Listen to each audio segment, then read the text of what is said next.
Okay, yeah, we're live now. Hooray! I'm glad. You wanna? Do we have like an introduction?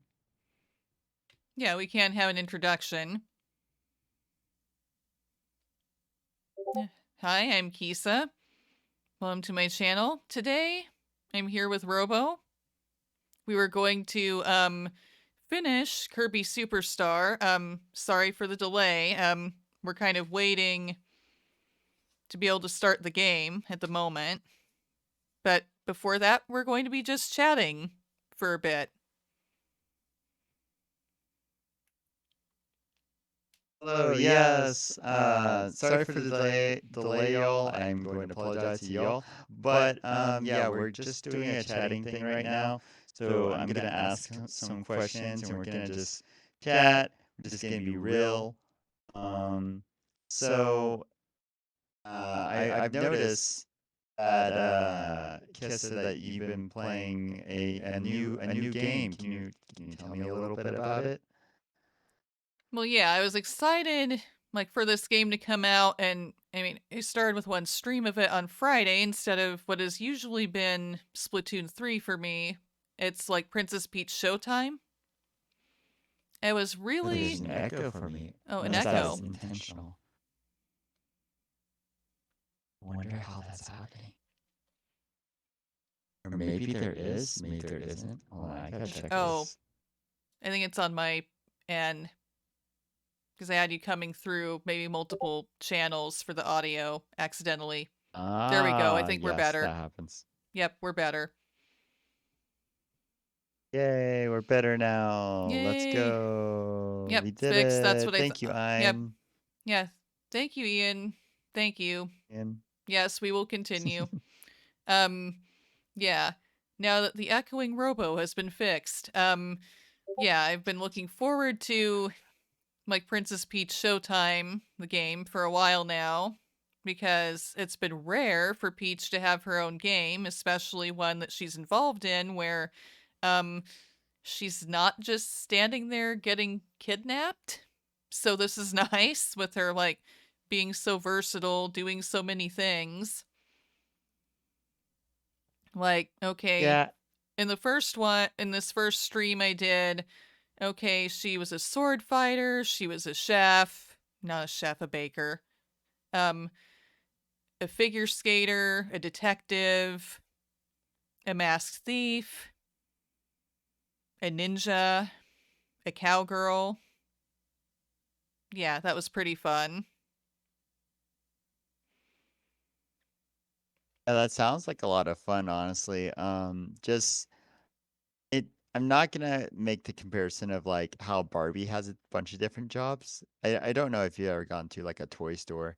They're like Barbie's a dentist and Barbie's a Mm-hmm. doctor and now she's a lawyer and stuff like that. But I thought that it was kind of similar, like how they're like Peach can do anything, and I think to like lore wise in the Paper Mario series at least, and in another series, like Peach is really smart. So I think it's really cool that they're like having her do all these different.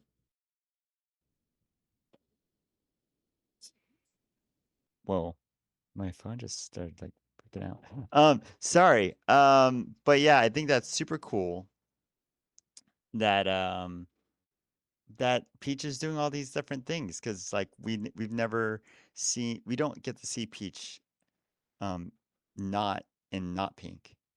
Like we always see her in pink, so it's cool to see Peach in blue.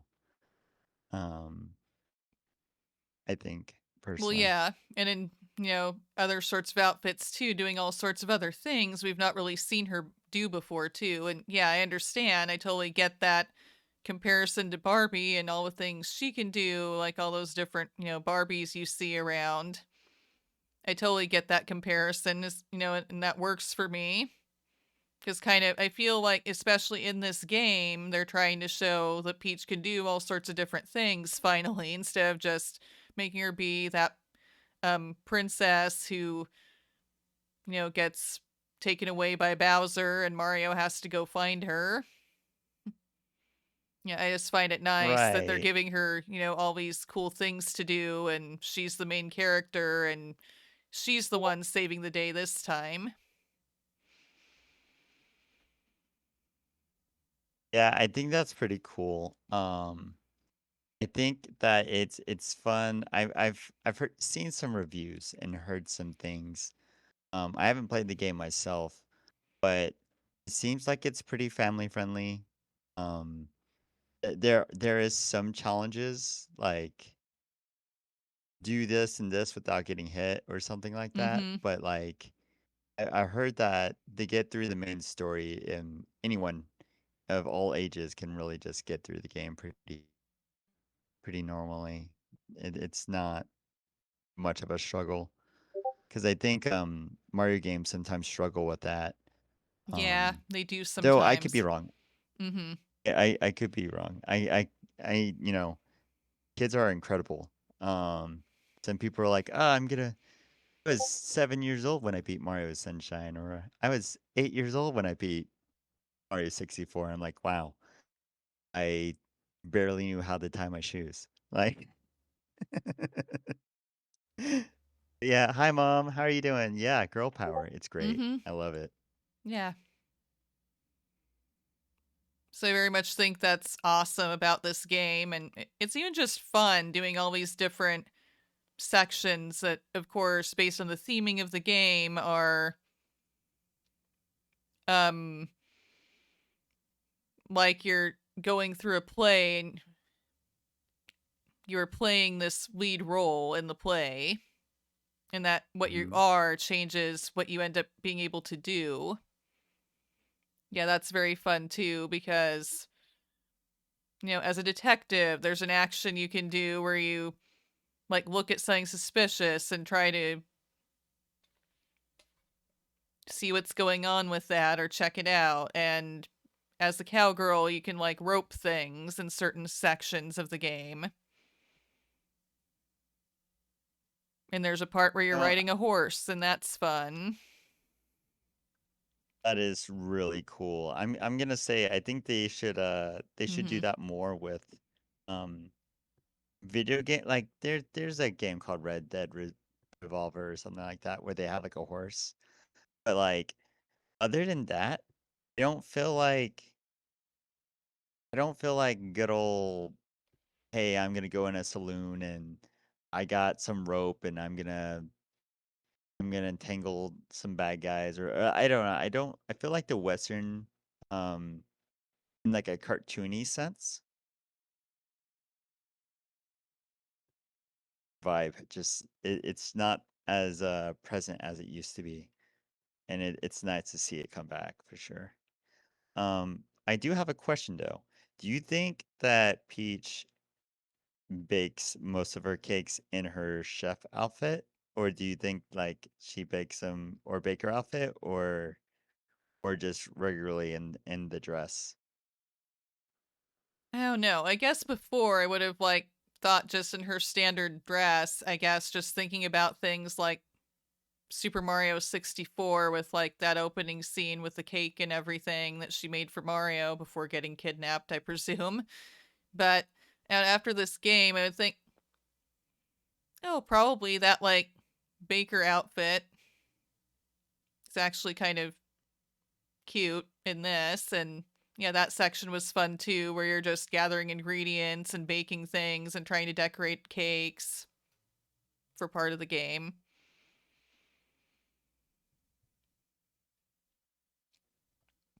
Yeah, I think that's really cool and everything. So my next question is like, is it just Peach or is there like Toads? Is there other Mario characters? Is there anything else that's, I guess, kind of familiar? Can you enlighten me a little bit? Well, yeah, at least in this game, like, you don't. It is mostly just Peach. You do see some toads. as something familiar that you've seen before, like a couple of them here and there at the very beginning, although mostly you're dealing with new characters we've not seen before that are called Theets who seem to live in this theater that we're trying to save.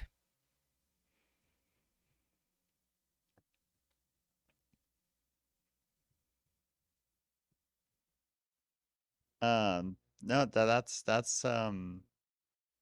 that's cool. I have a question. Do you think that since like Peach got her own game, Luigi has their own game, Mario, of course, has their own game, and Bowser has a few of their own games, do you think we're going to possibly get a game, and Toad even has their own game now. Yeah, now. I forgot Mm-hmm. about Captain Toad, yeah. Mm-hmm. Um, do you think any other characters, do you think Daisy's gonna get their own game? Because I mean, like Yoshi has their own game, so we're really just waiting on Daisy now. Yeah, honestly. Well, yeah, and even Wario has his own games, right? we just Yeah, we just WarioWare and yeah, Wario Land. uh-huh. It's just we've not seen a Daisy game, we've not seen a Waluigi game. I feel like there are two of like only a few that kind of haven't really gotten their own game of some kind. I mean, I don't know if it's coming. I don't know if it's happening. I think it would be really cool if they did. Because like both of them have appeared in lots of other games, but have not had their own game.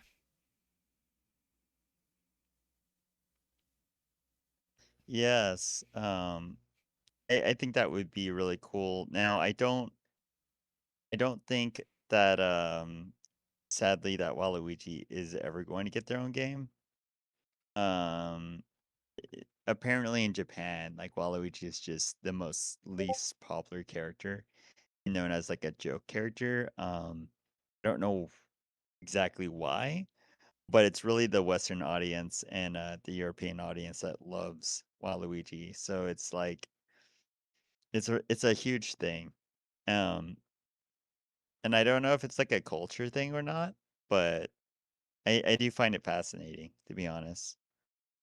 Yeah, I do find it interesting how, different like people in different countries, you know, even just see video game characters differently. And video game characters have different popularity depending on where you are. Oh yeah. I would love a Daisy game. Exactly. We Uh-huh, love me orange too. here. Yeah, I definitely do. It's my favorite color, even though that's probably hard to tell since my hair is purple. Orange is my second favorite Gatorade. Hashtag not sponsored, but like I love orange Gatorade. Um, I also just like orange drinks. Like back in the day, I went to this place called Wendy's. And they had orange high C, and I remember when I went to restaurants, that orange high C was like everywhere. And orange high C is like fruit punch. I wouldn't even say it's a juice. It I don't think it's a soda either. 'Cause I think they had like little juice pouches. Do you know what I'm talking about, Yeah, I, Kessa? I think I do. Yeah. What is orange high C? Is it a fruit punch? Um, or I think there's a I kind that's just wonder. orange that I remember having. It was like high C, Yeah, called high C. I remember that. world may never know. Yeah, it used to be popular in restaurants. Yeah. Uh, the fruit punch and the orange. Yeah, we had a lot of orange high Well, C's yeah, and aw. yeah, I remember that quite clearly growing up, as a kid, had tons of orange high C, tons of it.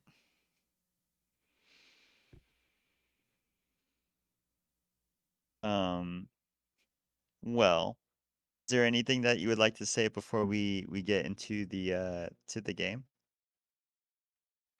I don't believe so. Kessa? Are we ready? Is your Switch We ready to are wake uh, up and let us Kirby? yes, I have sent the invites. Okay. Um I discovered something on accident because I do have where you were last time before everything happened. So that's actually suspended. It is loaded. I have you already, and I wanted to actually say that you have an ability called if you press the plus symbol on the right side, Okay. you can go to your powers. I guess you unlocked a power called Bomb, and you can select it. And then you can just become Bomb Kirby. So Okay, cool. that's a little. I'm going to switch to the game screen. I'm gonna go to your invite. Gonna get back in there. Yes, let's Kirby. Yay.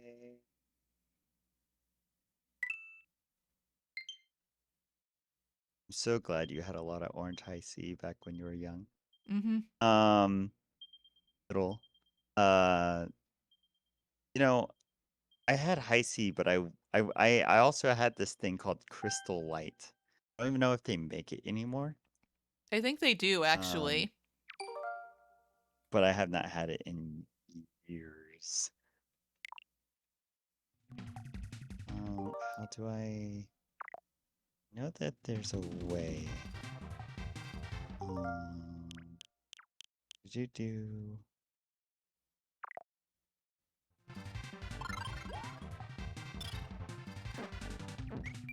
Okay, There we go. There's a bomb. there is a bomb. I am trying to figure out how do I. Oh, there it is. Okay, there you go. Now you. So Yeah, so now now you're one now I'm the player. Kirby. You are the Kirby, and I'm here. Yay! You unlocked this. I don't know when you unlocked it, but you did it. Let's go. Oh, use the right button to select. Come on. Think There we go. it's Can I just be? plus. There we go. I have bombs. Do.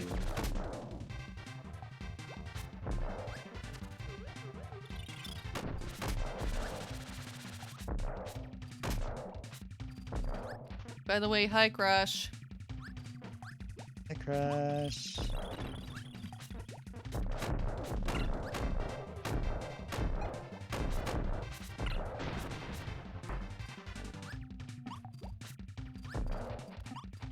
Oh, Poppy. Nope, they're gone. Ooh. So, since Nope, we're playing Kirby, we can't do anything there. We need there the we go. mallet guy. Oh yeah, we do, don't we? Which we don't have right Yeah. now. Forgot that you unlocked ability. Oh, look, there's some high C. Oh look, yeah. Cool, Kirby High can have C. some high C and candy and a hot dog.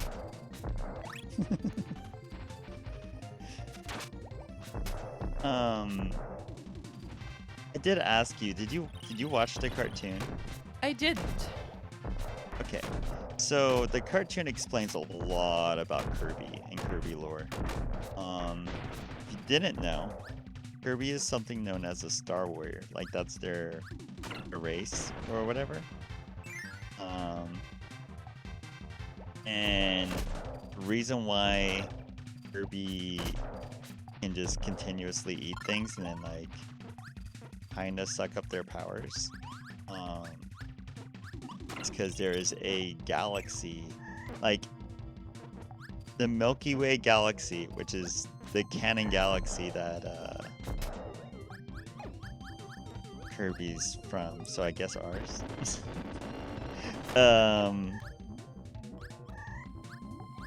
They have like a almost like a teleporter, like kind of a black hole in their stomach, but it doesn't go to a black hole, it just goes somewhere else in the universe. In space. So like when he eats a hot dog, now there's just a random hot dog floating in space. Like he doesn't have an actual stomach. It's weird. but that's a little bit of Kirby lore. Interesting. Yeah. So now They I explained that know in the now I know where stuff goes when he show. sucks it up.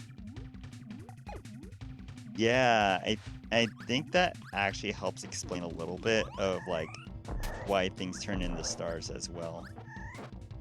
Sometimes. It's like if he's spitting something out and he like his stomach is the universe, he's also be spitting out a star.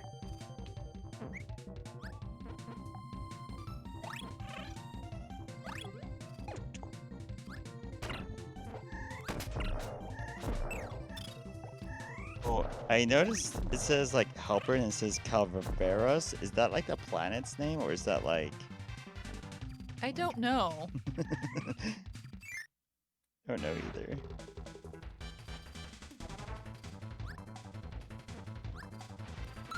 Wonder if that's like something in like Latin, Spanish. Oh no. Cavitos. Oh, we're fighting Master Hand again. Yep. It's SNES Master Hand. Right?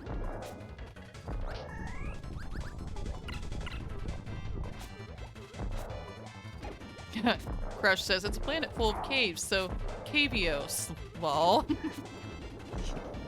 Yeah, right?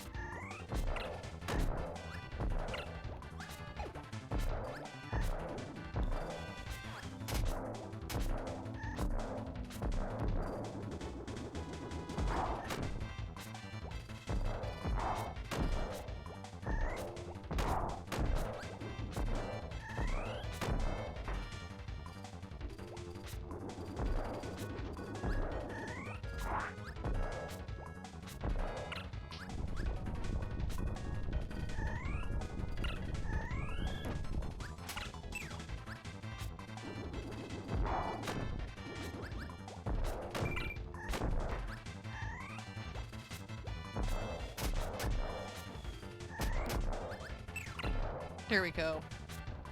I have to get the rocks. Yeah, rock time. No. No, Kirby's hit.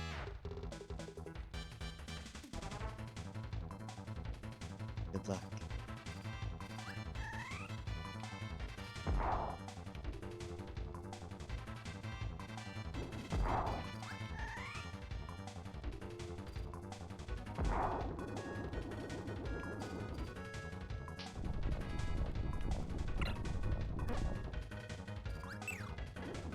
It didn't hit him.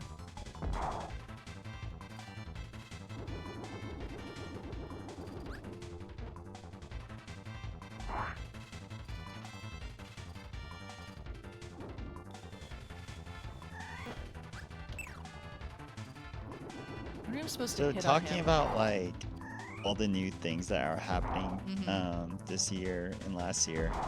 Did you watch that Mario movie that came out? Yes, I did. I really enjoyed it. So nice. I'm glad.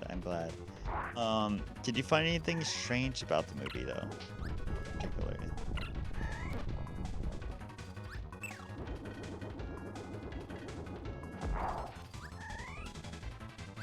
Well, I don't know necessarily like on the level of strange, but I guess at first maybe wasn't so sure about Chris Pratt voicing Mario, but it ended up being okay for me.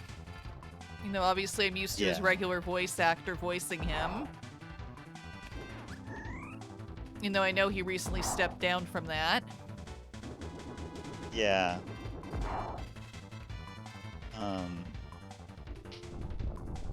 Well, to add my 2 cents, I found a few things a little strange and kind of like left me wondering. So I played this game called Mario Galaxy, and there's these like things called Lumas. They're like these little star guys. And there was a Luma in a cage in Mario movie. And it was weird to see like one of those star people without this character known as Rosalina, because like whenever I see them typically I always see like Rosalina with them. Well, yeah, So and I it's remember kind of that too strange just to because see them by yeah, because I have themselves. played Super Mario Galaxy, so I know what you're talking about.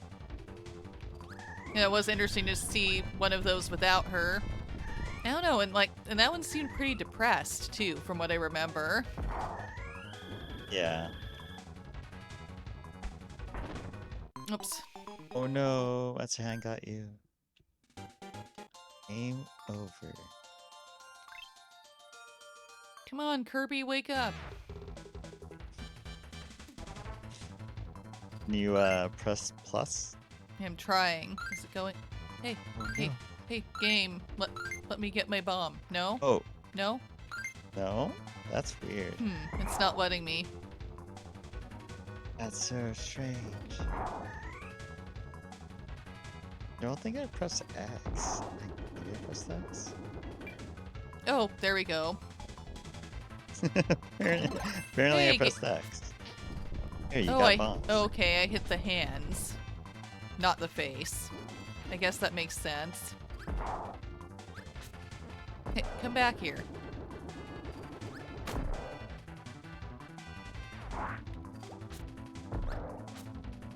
I think this base is just like supposed to like scare you maybe or intimidate you.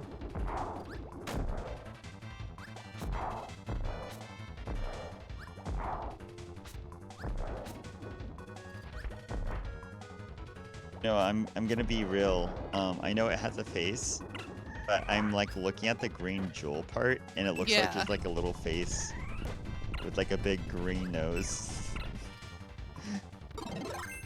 as well.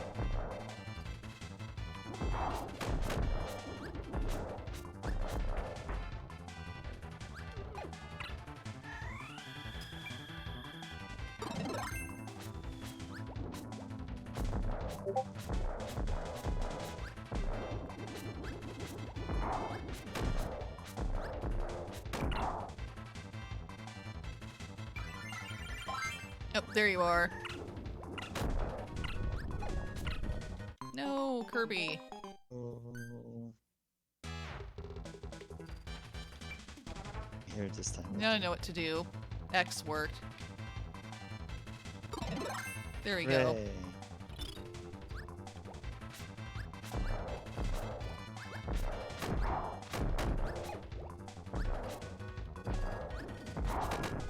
Will we have a blast of a time?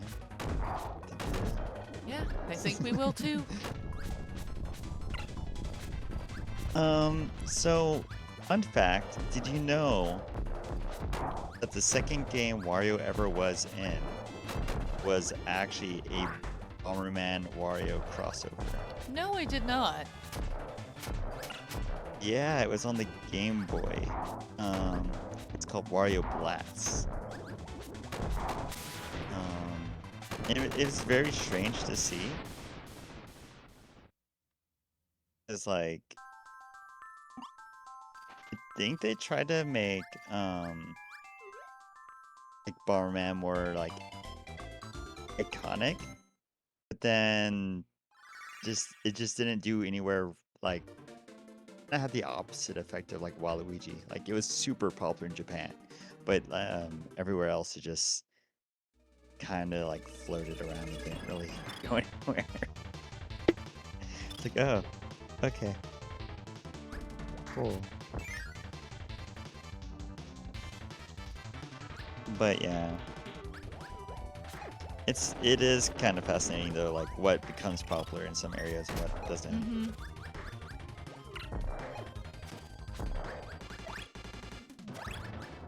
Yeah, I've not done any, I've not played any Bomberman games. I feel like almost Bomberman is probably more popular, I'm guessing, in like Japan, I think, than like here, for example. Very much so. It's strange. So like, on the Super Nintendo alone, there's 6 Bomberman games, and then there's 3 Bomberman games on the 64, 3 Bomberman, and then there's 2 more on the GameCube. Those 2 even came to the States, but like they just were not very popular. And then I don't know, they kind of went off the Nintendo path, and they like tried to make like a futuristic one, but for like Xbox, and that did not do well at all. And then ever since they like kind of tried to do their own thing, they've been struggling.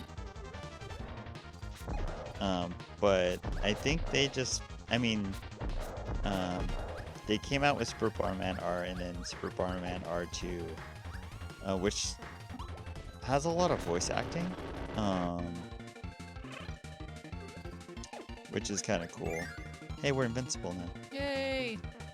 Whoosh.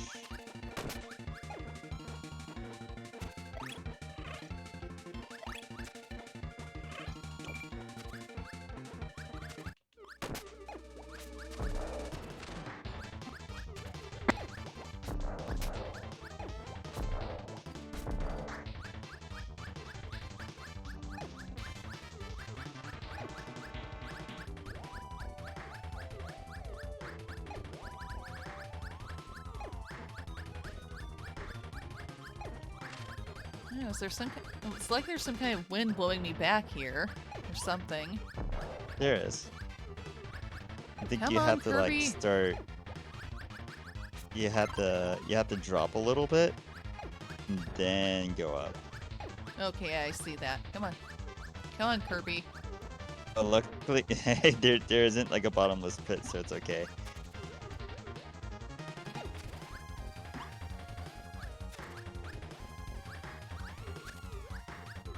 Yay! There we go. did it. Yes, finally got in the door.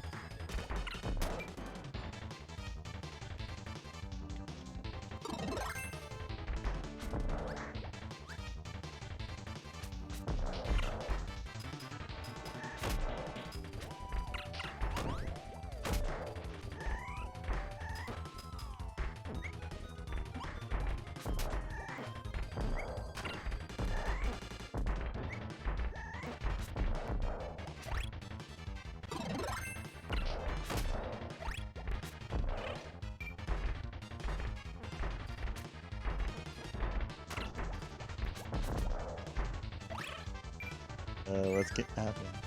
I don't Wait, know. we did it. Now it can be yo-yo. Do you want to be Bomb Kirby or do you want to be Yo-Yo Kirby?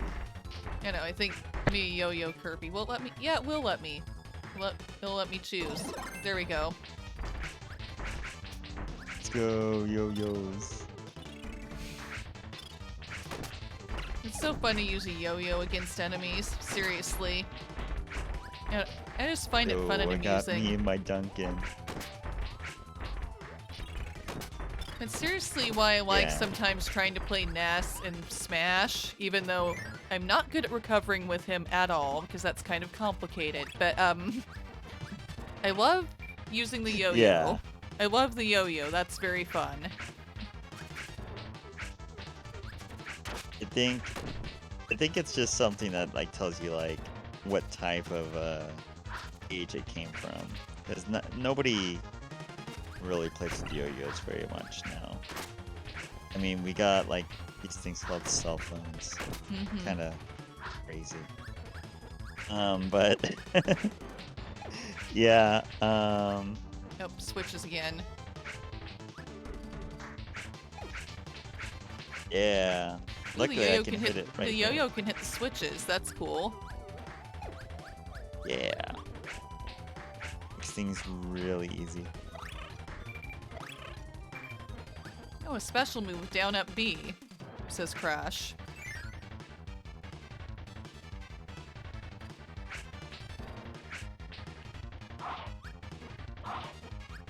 Oh yeah.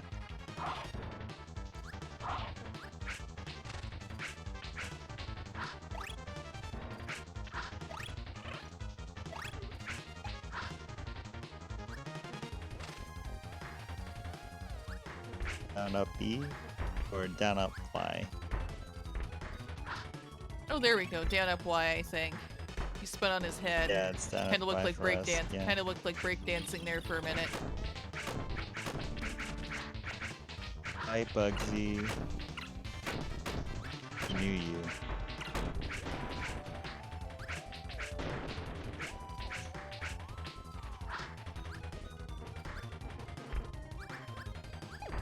Where do you go now?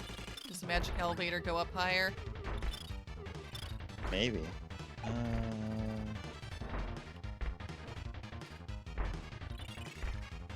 Yes, or were we just yeah, here? No, we were just here. We're just here.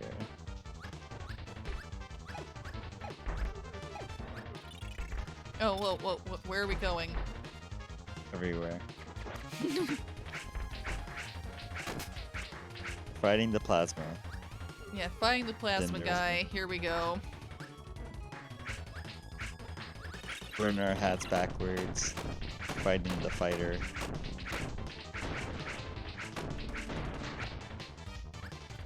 Now you can be plasma if you want.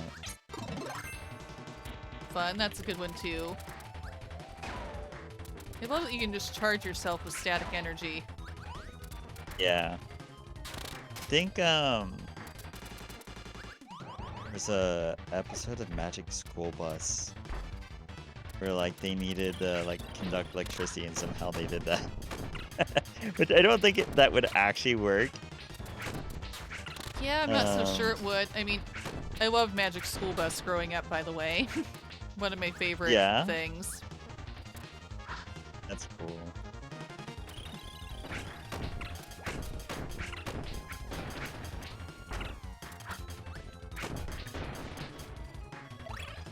Cookie.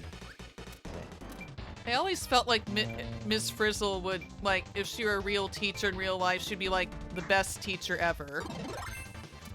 Yeah. Like, one of the most fun, creative teachers. Can fly. Ooh, I'm a ghost. Frizzle was fun. Yeah, she was.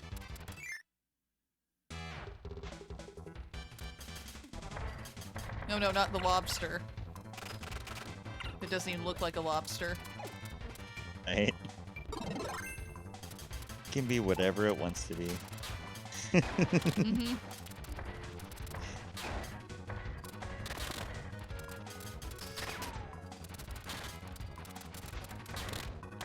When I grow up, I want to be a lobster. Not just any lobster, a gold robot lobster. Gold lobster?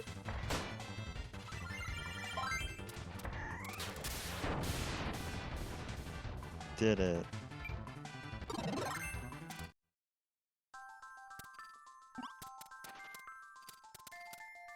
Yeah, we did it. This game heavy lobster, got more wild.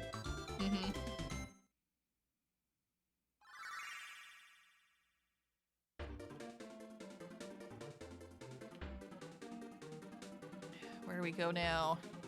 Probably all of these other little planets. Yeah.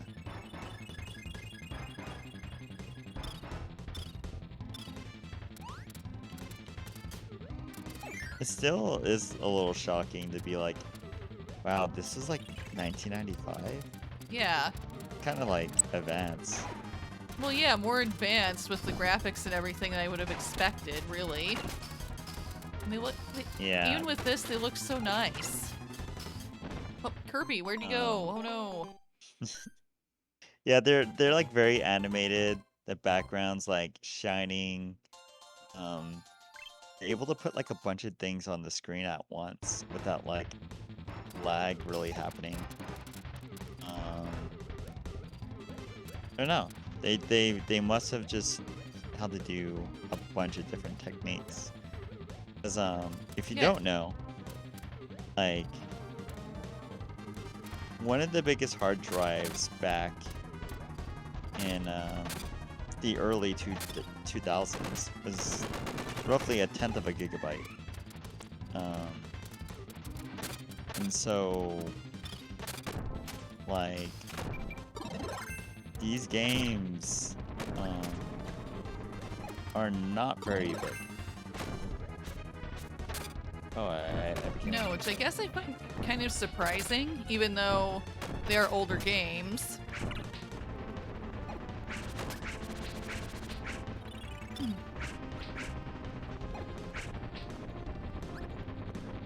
Come on, Kirby. Get to that door. You can do it. You can do it. Come on. There we go. Oh, mine carts again. Fun. Hey, get in the mine cart. There we go. Yay, cart time. Oh, and this looks so pretty in here. And these pathways full of stars. But yeah, like, Oh, that let's just goes look it that up. way. Actually, I'm gonna look it up right now.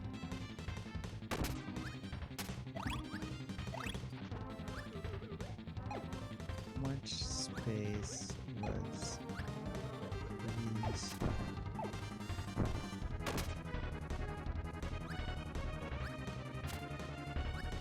Just goes that So way. this game,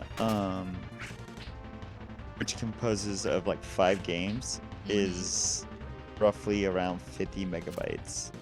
So like they somehow compress the music, the animations, faces, the pictures, backgrounds,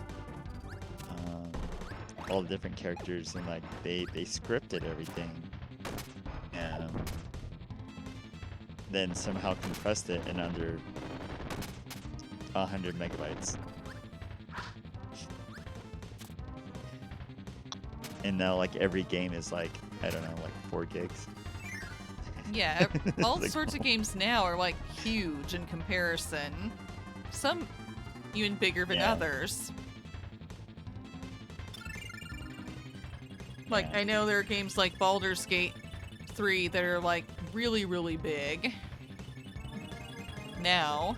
Yeah, I think that's one of the reasons why I didn't get it, because it's so big, and I'm like, I don't know if my computer would like that. To be honest.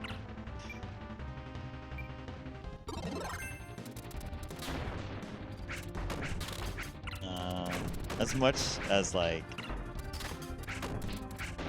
I think Baldur's Gate is kind of like a cool concept, like the D&D aspect.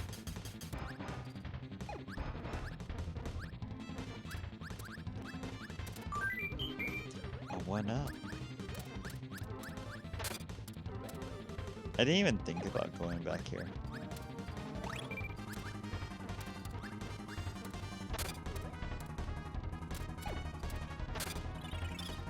Oops. Spikes are not a good thing. They are not.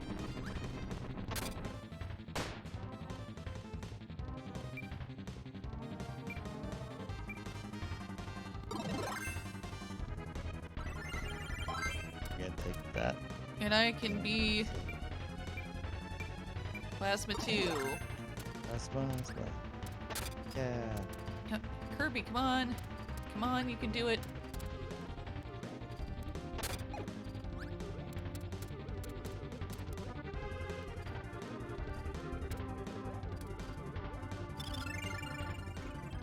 I think that's just gonna move us back.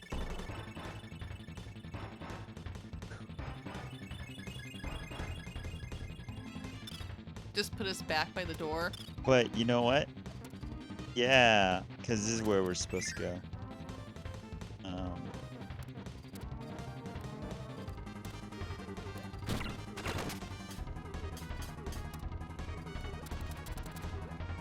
Yeah, is there any questions you got about Kirby that you would like to ask? I guess I would say.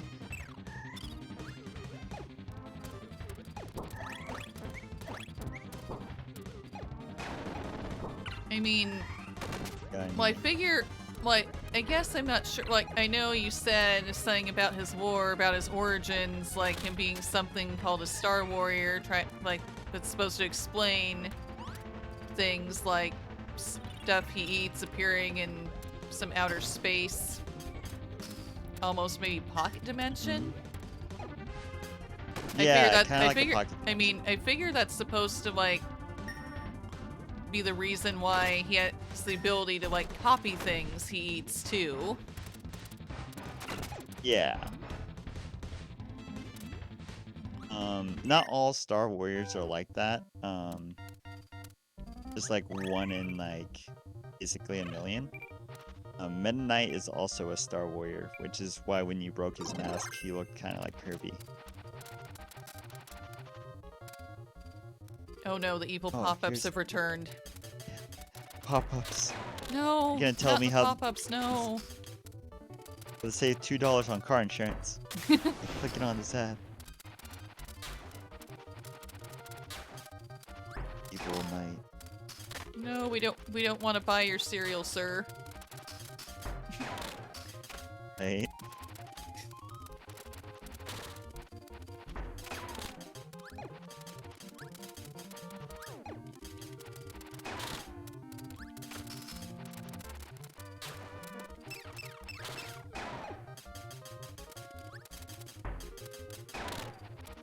I do think it's kind of cool though, like, even though it is supposed to be kind of like an old RPG, like if you avoid attacks or you hit somebody, it says that like Kirby has done this much damage, or Kirby is taking a timeout right now.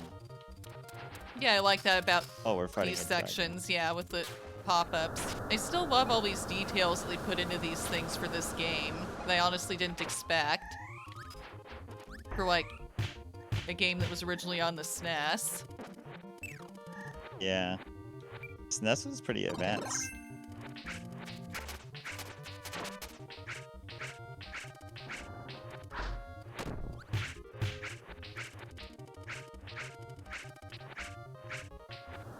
Oh, every single time I look at Bonkers, I always think of like Popeye the Sailor Man. Yeah, I can see it. Yeah.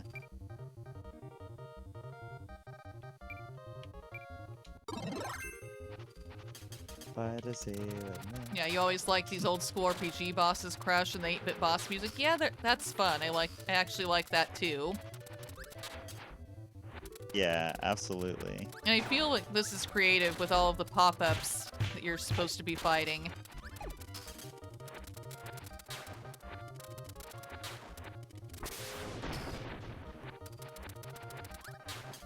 No, no more pop-ups. If we defeat the pop-ups, they can't, evolve into microtransactions later. Right? Exactly. You're not gonna be like, hey, did you know that if you sign up for ad blocker VPN that you can save $12 on your monthly car insurance. Oh gosh. Ad blocker VPN. I always see so many VPN things. I think the concept of a VPN is kind of strange, to be honest. Yeah. Because I grew up in the days of AOL, and Yeah, so honestly, me too. so cause of that, like you kind of like grew up where we were like, okay, it's bad to try and like the idea of hiding your information or like I guess like privacy, it didn't seem like a thing that we really cared about. We're like, why would we have anything to hide unless we were like downloading music? There was a huge thing in the 90s.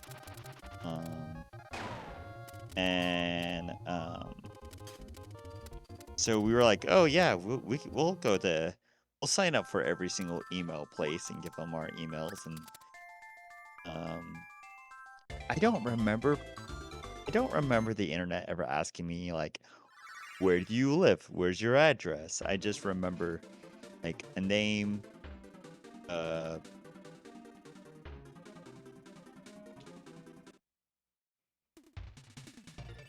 like maybe they'll ask you if you're 18 or older, but that was pretty much it.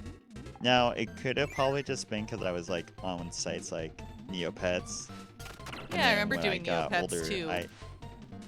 I did something called Gaia Online.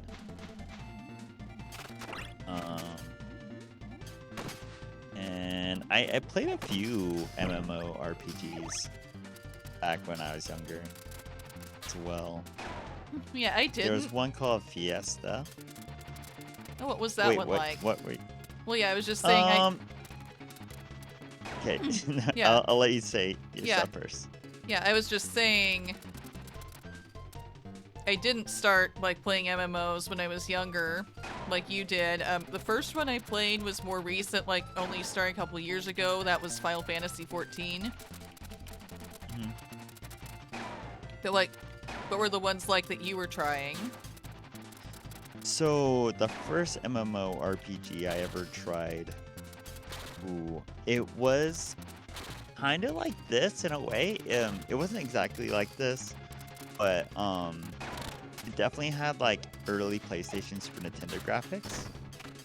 I think I was playing that back in like 1997. It was called Ragnarok. And it has an anime as well. But it was a Korean MMORPG. In fact, a lot of RPGs back then, if they were American based, they were like kind of medieval.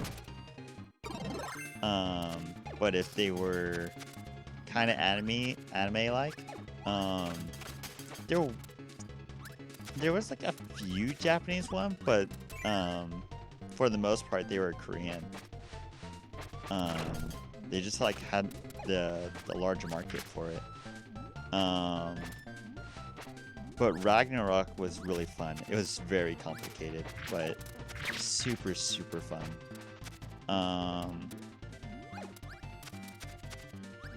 And then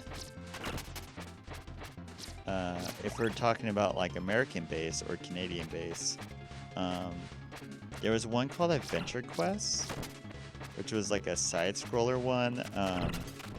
One that was really here in the United States was called RuneScape. Oh, I've heard of RuneScape. I didn't play RuneScape, but technically RuneScape is a MMORPG.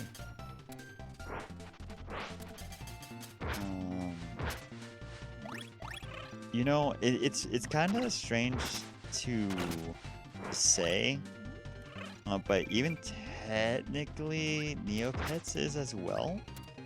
But yeah, I can not see many that people actually. like actually. Yeah, like not a lot of people cared about the story, and like I think you had to do some battles, to even do that.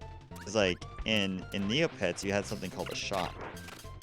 I remember and people that. would sell like bottles of sand.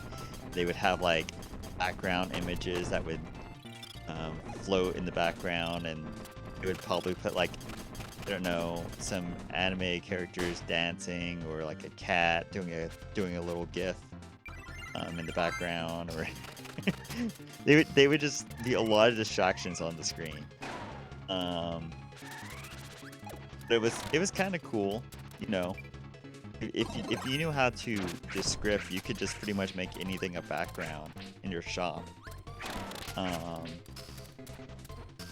And if you don't know what scripting is, it's basically like where you go into the site's code and then you change the background. Now, something that used a lot of scripting was a social media place called MySpace. Oh, I remember MySpace. Yeah, so MySpace had this thing to where if like you hanged out with somebody, and you're like, whoa, you know what? I think you're so cool. I'm gonna put you in my top 10 friends. And everyone's first number one friend was Tom. Tom was everybody's friend. I don't know if Tom ever actually talked to anybody. Or like, I always wondered this that is like too. an automatic thing. But Tom, he was a legend. You know? he made MySpace. What was really cool also about MySpace is in MySpace they let you like if you liked a song, the artist's music was just on that website. If someone like came to your, they would pretty much automatically give the song. And so people were able to be like, oh, you know what? I really like this song. What is it? And they would be able to go to your playlist and they would be able to check out like what the artist is, which was kind of what they were trying to do in the early 2000s. They were trying to like make MySpace from a social media website into like a music site, and like a creative area. I guess we don't go up, we go down. Oh, nope, almost Go accidentally up, went up. we go Accidentally back. went up again. Kirby, no. It's okay. No. No, I He's think getting we had to like yeah, start pushed- over every yeah. time. Got sucked in. Going down. Ooh, Crush used to play Ragnarok Line 2. Yeah, I'm seeing that in the comments. Yeah, so like Ragnarok was just super popular. But yeah, it was wild. So like Ragnarok was built in a way to where like it would read how fast you're hitting the keys. Then you had to upgrade your stats. Upgrade your stats to where like attack and dexterity made you do more damage as a thief instead of just upgrading your attack. If you just upgrade your attack, like nothing pretty much would happen. So you had to do a lot of math. Like a lot of math. It's wild. But they had really cool animations and they had really fun music. It was pretty much just kind of a good time, honestly. Is this where we go? I figure one of these stores has got to lead out of here. One of these doors. Yeah, let's go up. Going up, I That's think, fine. was the one of the ones that didn't work. Well, at least right there. Does it not work? Oh. Well, we can't get It's past that we there. can go to that waddle doo. Yeah, that one makes us go. Nope, that one doesn't work either. Okay. So if you go down and then go up, No. you can get that power up. Oh wait, I think we got it. I think we're back here. We know that down is bad. Okay, go to the right. Then go down here. Okay. Okay. I think this is it. I think we found the right Oh, area. I bet We this did. is the right one. Hey. Oh yeah, we get to fight The fancy whale again, I whale. think. Yeah, fancy whale. Yep. Like, hello, kids. How are you doing on this lovely Saturday morning? Mm-hmm. Fantastic. I'm Welly having a good time. The main map, there's a secret planet near the middle. It looks like a green star that's bigger than the other stars in the night.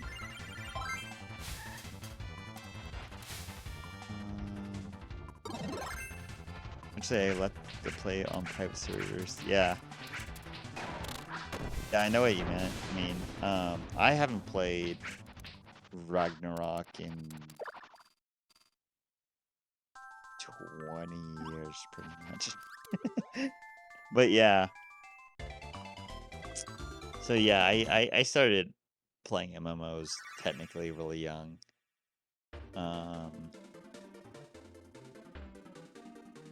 But yeah.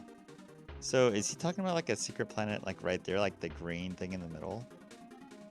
Like this one right here? Is that what you mean, Crush? This star, like right here? Yeah. Oh, it's doing something. Yes. I've never been here. I've never done this. This is something brand new for me. I didn't even know that there was something new for me in this game. That's wild. Now we both have yo-yos. Yay. We're in uncharted territory.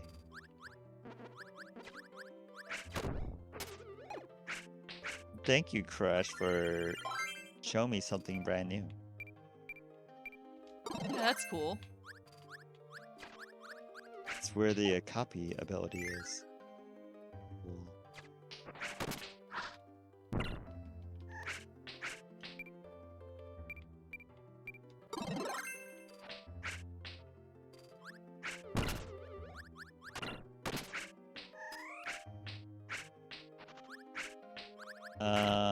But yeah.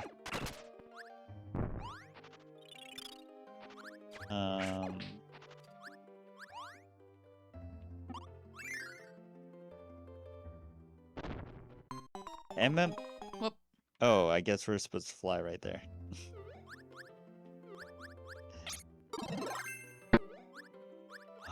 Now I'm tack.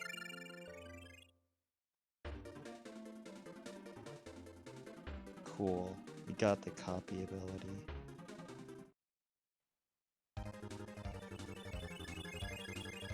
Are we going... Wait, is this a new one? Or is this an old level?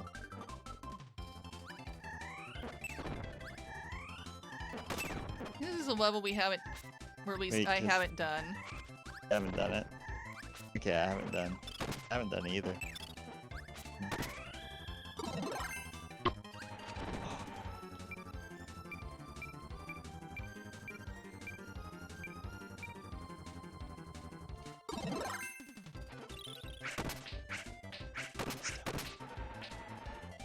Did you watch cartoons when you were younger? So I did. I have a question. Did you have what were some of your favorite cartoons? What were give me 5 cartoons that you watched that you really enjoyed. I mean, I really liked Scooby-Doo. Or I guess Watched a lot shows. of that, by the way. Scooby-Doo. I also really liked That's cool. Arthur. Arthur says, hey, something about having a kind of day. Yeah. Something about play and getting along with each other. Mm-hmm. I don't know. I didn't watch actually much of that. I just remember like the opening Like being really the catchy. opening theme song, yeah, it was a catchy theme. And there were Arthur books too. Yeah, there was Arthur books, and then there was like, I don't know. I think this girl was like a mole, and she had like overalls. And I don't know what it's called, but I think she was like a mole. Yeah, or something. You know, maybe Francine is the one you're talking about. I'm not sure. I think it is Francine.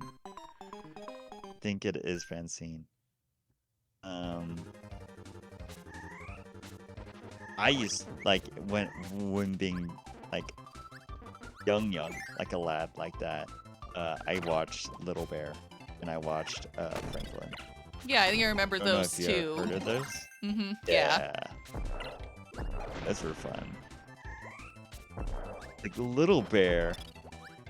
And then I always remember being like, man, some of these people are really not nice. Uh-huh. Yeah, and other ones I saw, okay, I remember...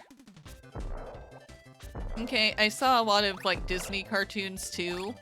I really liked Tailspin. And I really liked, Chip 'n Dale Rescue Rangers. Yeah. Goodbye, Kirby. But yeah, Chippendale Rescue Rangers. Um, I didn't watch too much Disney, but I mean, at the same time, I did because I watched a show called Recess.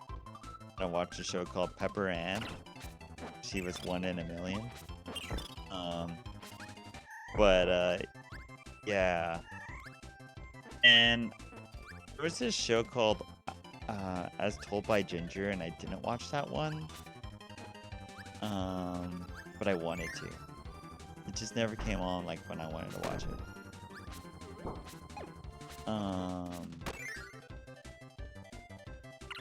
But if I'm talking about like as a kid, oh, one of my favorite shows was called The Puzzle Place.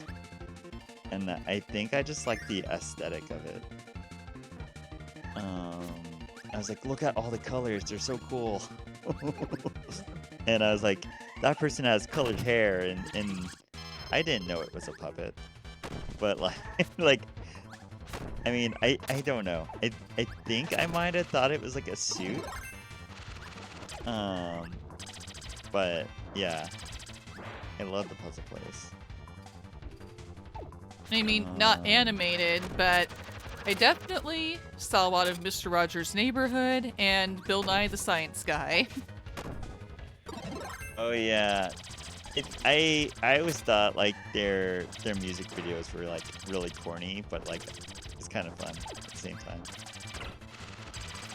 I was like, dang, they really did that. Did you know that Bill Nye the Science Guy has like old VHSs that teach you algebra and geometry and calculus? I didn't know that. Yeah, Bill Nye the Science Guy taught math as well.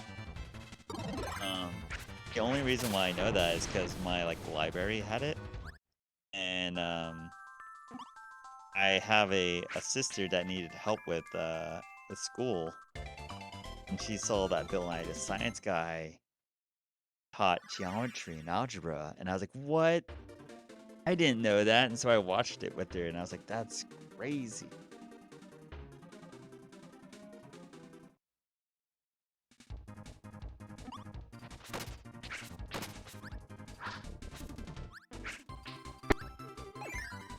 But yeah.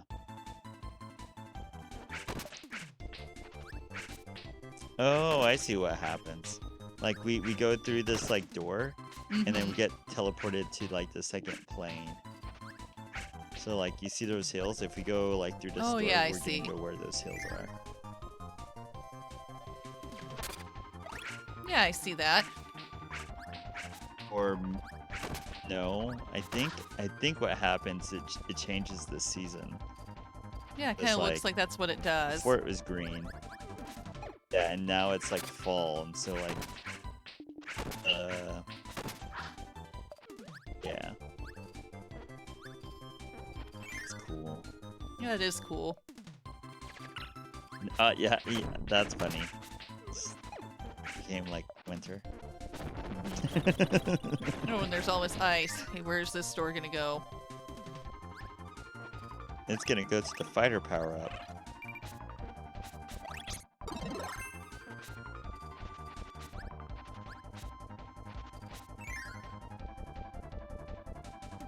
Hi, Fuse. No, I'm fairly impressed with how they programmed all these like power-ups. I am too, honestly. In one-player way. Because I don't know if I ever told you, but long ago, Robo was in this thing called high school, and high school he worked with a friend to make an RPG, to make a video game, and we spent 3,000 hours. It roughly 4 years. 4 years of doing like 8 hours practically a day. He spent 2,000 hours. I only spent like 1,000. But we were genuinely trying to make an RPG with only 2 people. And, how are we doing today? We're doing good. Say that name. Fuselage. Oh, I think he goes by Fuse. Fuselage. Fuse. Okay. Didn't want to say it wrong. But yeah.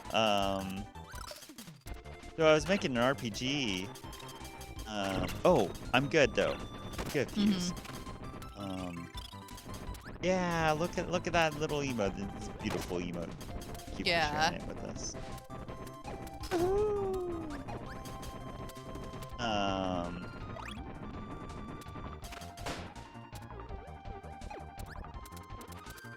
Yeah, no, so I was making an RPG.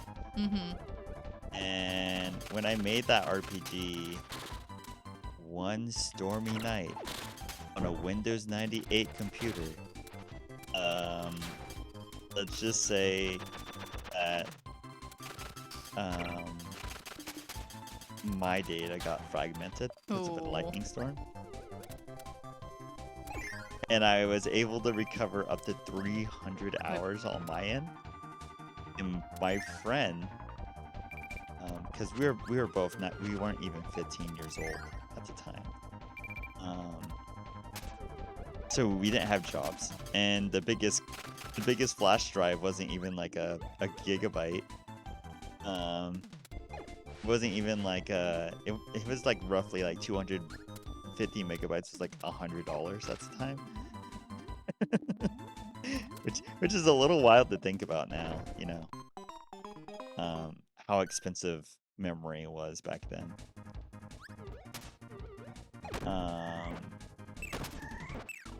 But yeah, like I think I know what we're supposed. I was like, can you force yourself to go that way? I was gonna say, I think I know what you're supposed to do. I think you're supposed to come back when it's like snowy, and then just like punch through it. Maybe. Through the water. Yeah.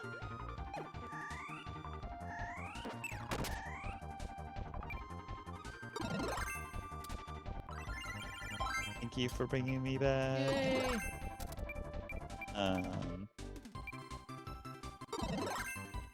Like being tagged.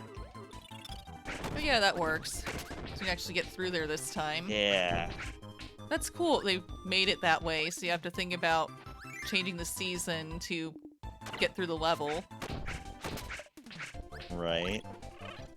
I like that. That's see, very that's creative. What I think is impressive. Yeah. And they like they know what they're doing with colors, you know. Uh-huh. These are some good colors. I think we're supposed to continue to go to the right.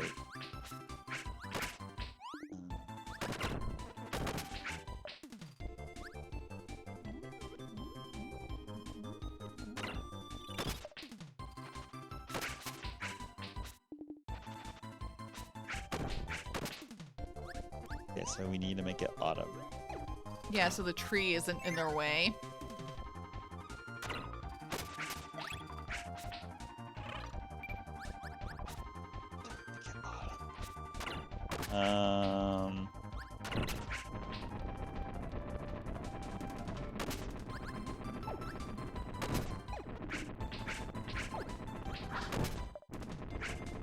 Oh, okay. One of these, I think, is autumn. Yeah, so I think that makes it go to one season in the future, maybe?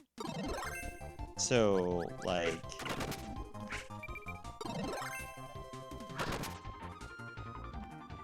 Yeah, but now we can't get through, I think.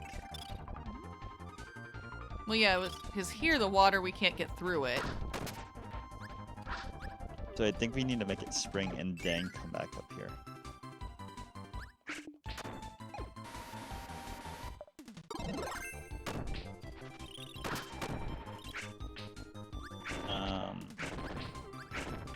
Yeah, so basically,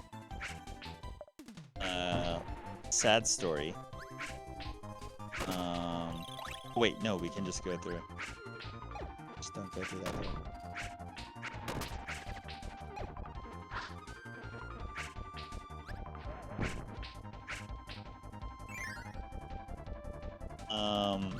But the point of that story was because I worked on a game, I like understand like how hard it is to like program and script things.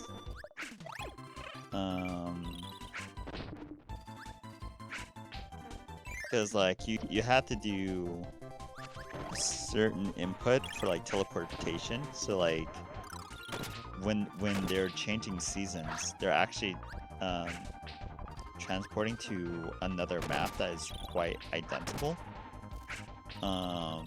That is on like another layer, but they're doing that without breaking the game. I think we go in here. Like here in the tree. Yeah. Wait, no, that's just for a power up. I'm sure people.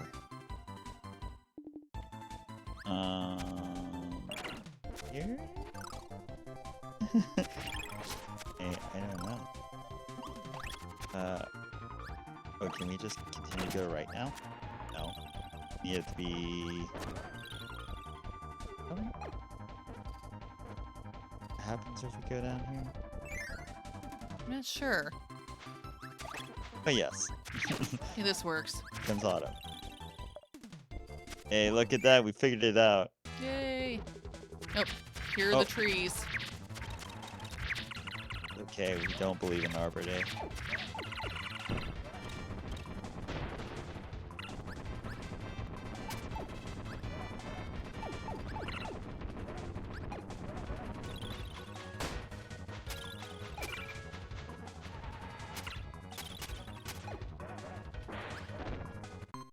Oops.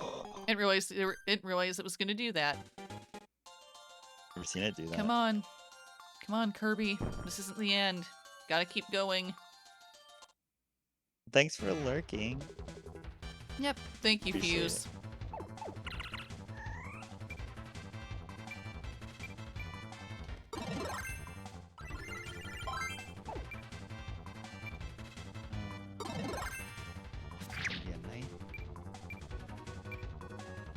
Oh, it can be so many things now.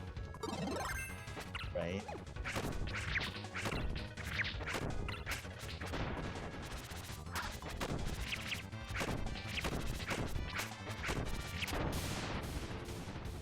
Once again, thank you for playing this with me, by the way, and inviting me over Well, yeah. to your Well, yeah, and wonderful thank channel. you for even suggesting this, because I still really like this game. Think it's really cute and fun. And it's been nice to experience it for the first time, you know, playing it as a co-op game with you. Thank you. Oh, do we go here now? Sun and the moon. Yeah, they're fighting. We have to break up their fight. Hey, You hey, stop. can you not land on the planet? I guess not. It's not landing on the star. Okay. Is there another maybe one of these I there's- didn't do? Oh, yeah, this one up here. This one? There. Yeah. That's what we have to do first.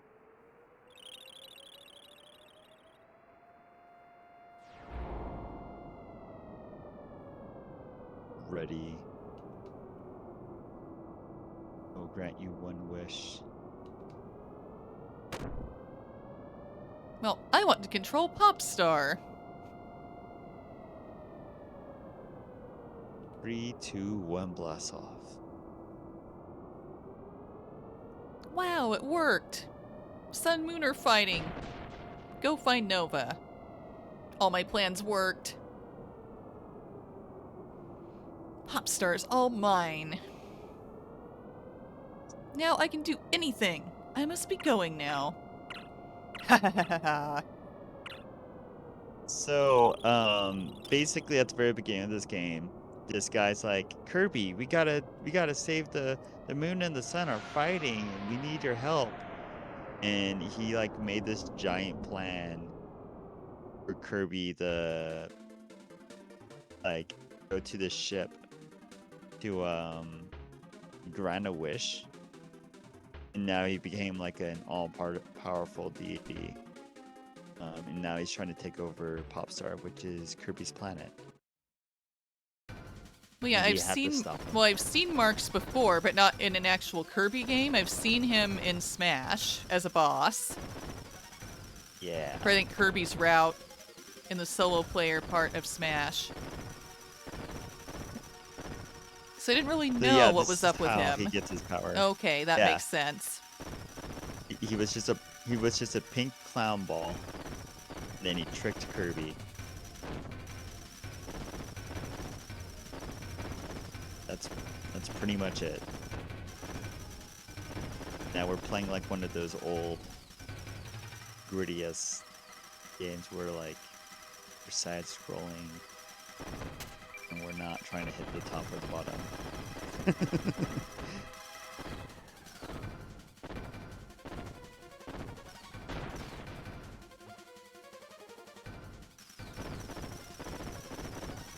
Trying again. Yeah. Come on, Kirby. We can do it. We can do it. Original Pranks. Original, yeah.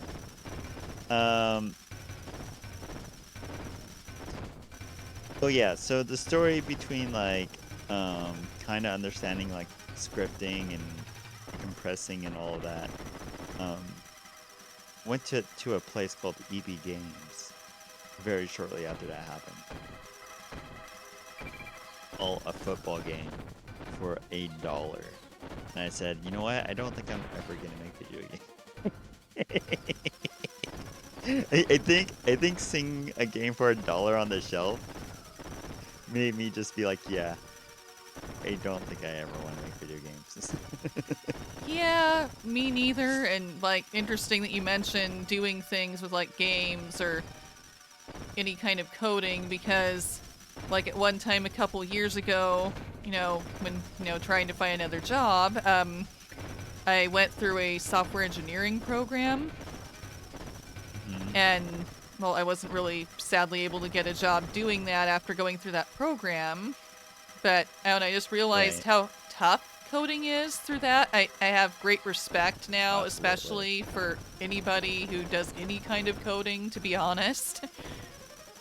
Yeah, because I could tell you just from that, which wasn't a whole lot, really, didn't really get overly in depth, that it's very challenging. There's a lot to it.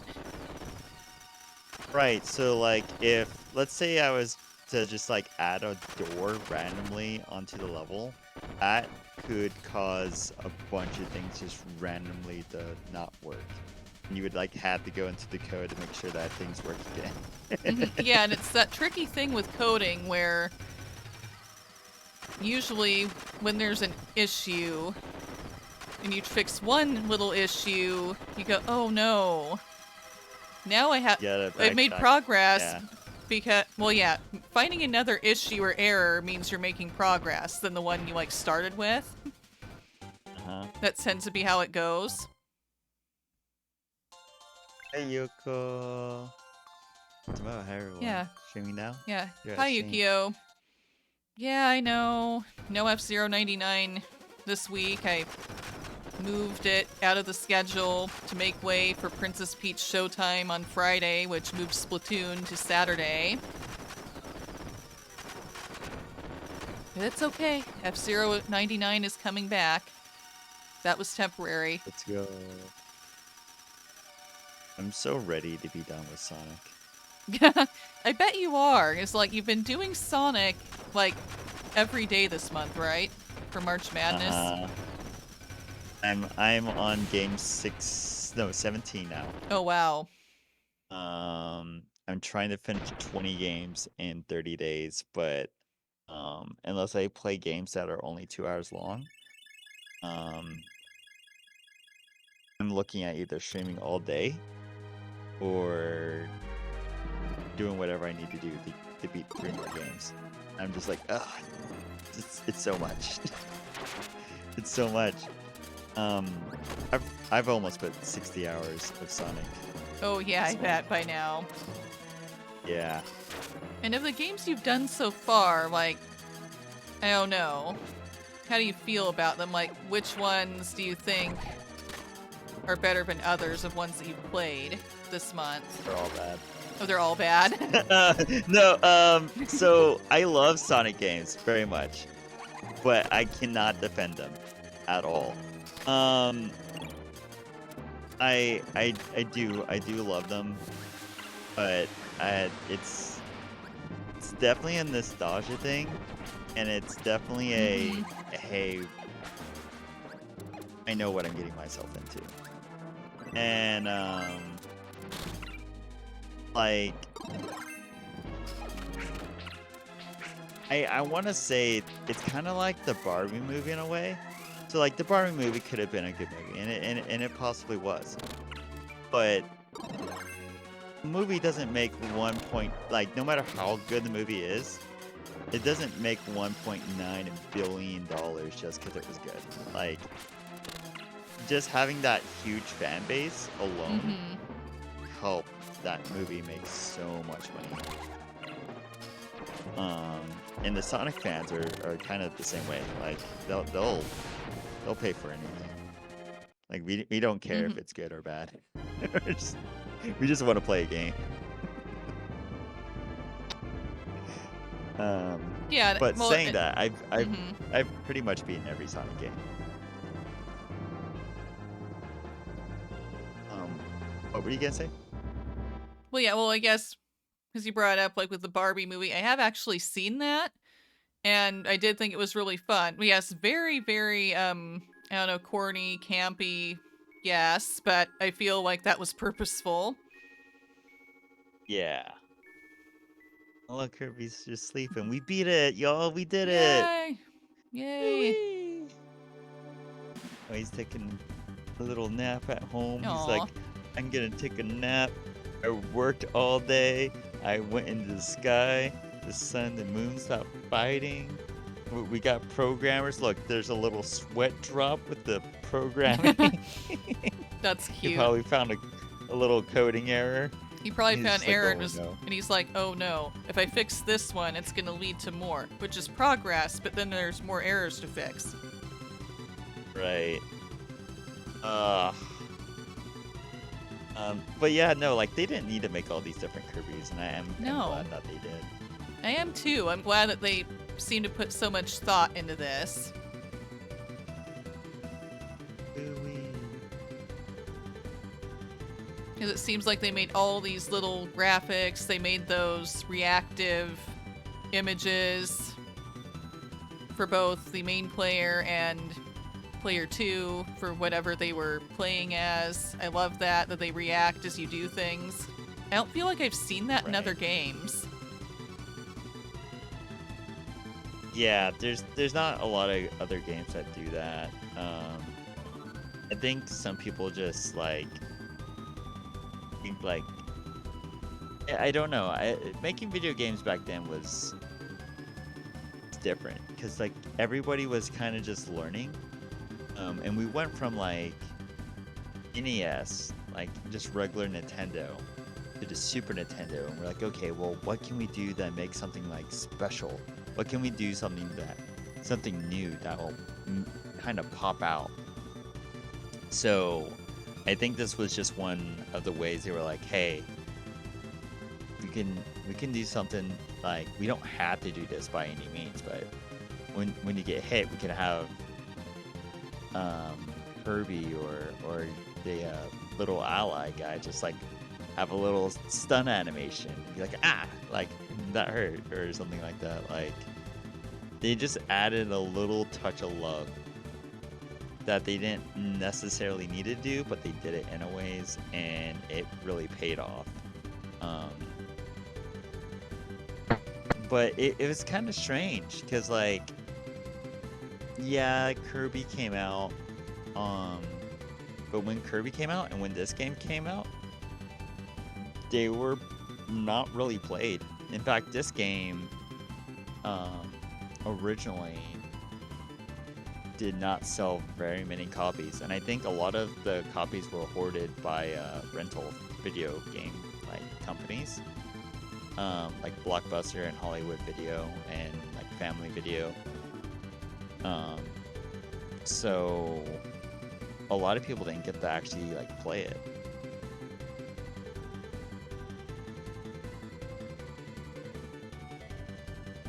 Yeah, that's interesting and kind of sad, as I would have thought, like, as a Kirby game, I guess I would have thought, or hoped it would have been more popular, Mm-mm. or more accessible. Here here in the East or West, Kirby didn't get on its feet until like after GameCube, really. Kirby Air Ride was not even that like really big. They tried to do like they did a lot to try and bring it back. Like the TV show definitely helped. Um, there's that. So do you want to try any of these like little mini games? There's one called The Arena. There's one called Samurai Kirby, where we like do like a time reaction. There's a Metaton Kirby, which Metaton Kirby is a fun little mini game. Yeah, I don't mind trying the mini games at all, because I bet they'd be fun. Oh, yeah, and Ian says, yeah, early Yeah. Kirby stateside was not great, but it got better in time. Yeah, I'm glad it got better in time, because like, Kirby's adorable. Yeah. I think we really have to thank the DS. The DS for making Kirby like much more popular.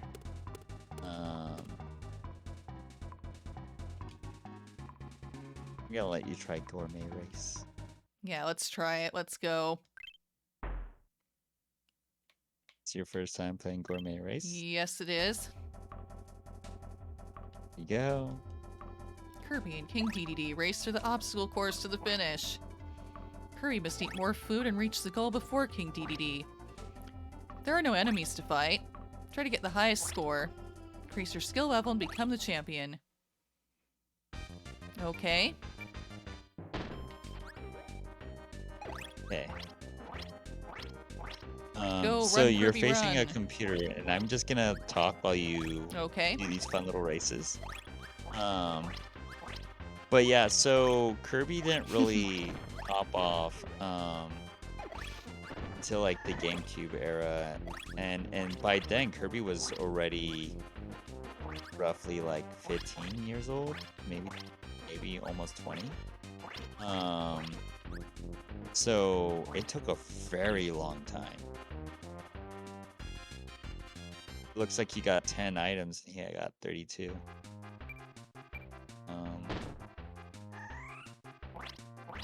Yes, I need to beat him to these things, I understand. Not just get there Yeah. first. No, Kirby, no. Yeah, Kerbo Racer 099. Yeah, Yukio. I think they did try to do something kind of like that, but like in a slight Fall Guys kind of way. It was like Kirby. It was something for the Switch. It didn't do very well though. Yeah, I think there is I'm some pretty kind sure of Kirby they- racing game. I think I remember that. I didn't ever play it. Yeah. It had like costs like 15, I think, dollars. But within like 2 to 3 months, Nintendo shut down the service. So now nobody can even play it. Nope. Which just leads to like the point of, despite Kirby being the main protagonist in the last 2 Smash Brothers games, because that's actually kind of where like the bosses come from, like including the Master Hand. From Kirby, that makes sense. It 'cause all I- goes back to Kirby. Yeah, because I think somewhere I saw that I think Kirby is Sakurai's favorite, like, character he's been involved with. So that makes total sense. Yeah. Have you ever seen what, like, meme where it has young Sakurai and then it has him getting older, but he looks younger as he gets older? like Sakurai when he was like in his 20s looked like he was like almost 40 years old. And as like he got older, he started just like de-aging. Yeah, I've not seen that. So like some people, As some people think he's like a vampire. I think there was another thing with what's his name? I don't know why. He does John Wick and Neo from Matrix. I can't remember Keanu the actor's Reeves. name. Keanu Yeah, Reeves. Keanu Reeves. I know Some this. people feel that way. Yeah, I know this because my mom absolutely loves Keanu Reeves. Like, I think he's her like favorite actor. Wow. Oh, you know what? I'm gonna swap and I'm gonna let you talk while I try this. Let's see if I can do a little bit better. Yeah, that would do better. I haven't It's done. like, I know it's racing, but somehow, okay, I'm better at, I guess the F-Zero than getting Kirby to, like, go fast. But I mean, that's just because I don't know how to make him go fast. Yeah. Because I can tell you need to, like, get him to go fast and stay ahead of DDD and get all the food before him. Yeah.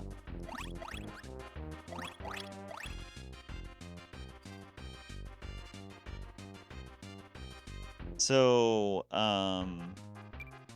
in the Super Nintendo games, if you double tap with the right stick, like double tap right real quick, you'll end up going into a dashing animation. Okay, good to know.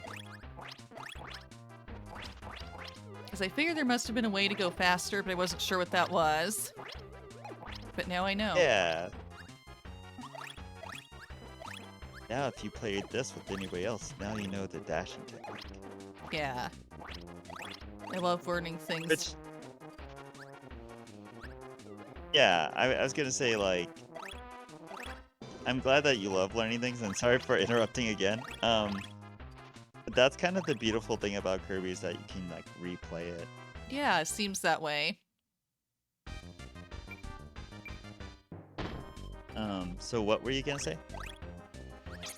Yeah, it seems that way. I like it that it seems like, well, it doesn't necessarily outright, I guess, maybe more heavy-handedly tell you how to do everything, but eventually, as you go along, you're likely to learn things. Go, oh, that's what they wanted me to do here. Okay, I get it now.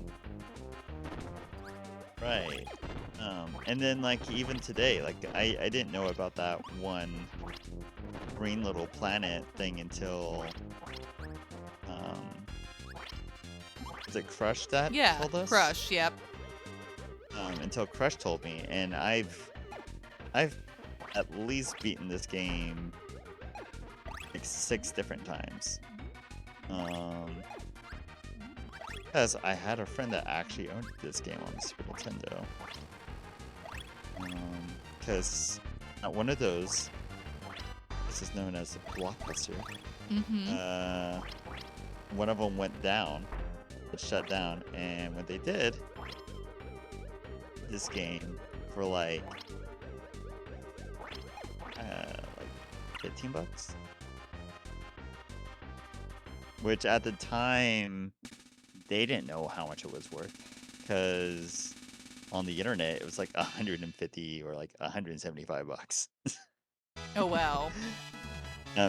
Yeah, these games used to be very, very expensive. I mean, is that like the price it was like new when it came out, when the SNES was like the newest thing? I doubt it. Like, I kind of wonder, I No, guess, it was about... like 30 bucks. Okay, that makes more sense. Because I know that the price of individual copies of video games, I know it's like gone up over the years, obviously. But definitely Yeah, started so lower. yeah, it was definitely lower. Like when people thought about $50,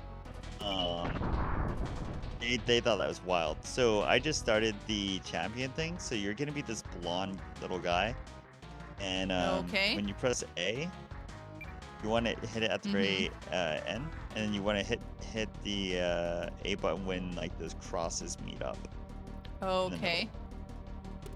And then you want to press A right when the block gets into the green ball. But if you notice, Mario and Luigi are in the background in this Oh game, yeah, I having a good see them time. in like the bottom right. Yeah. Which made people be like, "Oh my goodness, Mario and Luigi Yeah, and I can are see in Birdo. the." I can see Birdo above them too, over there, and Toad underneath them. Yeah. You know what? I don't think I ever noticed Toad in this game. But yeah, this is pretty much just like one of the like little mini games is like who can time things better.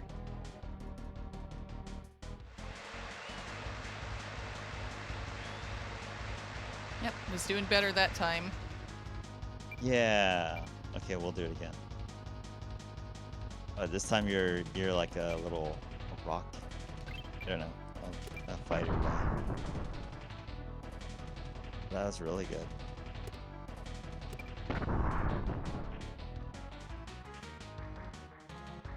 Getting me close. Oh, that was very close. Kind of like the giant wheel. The back.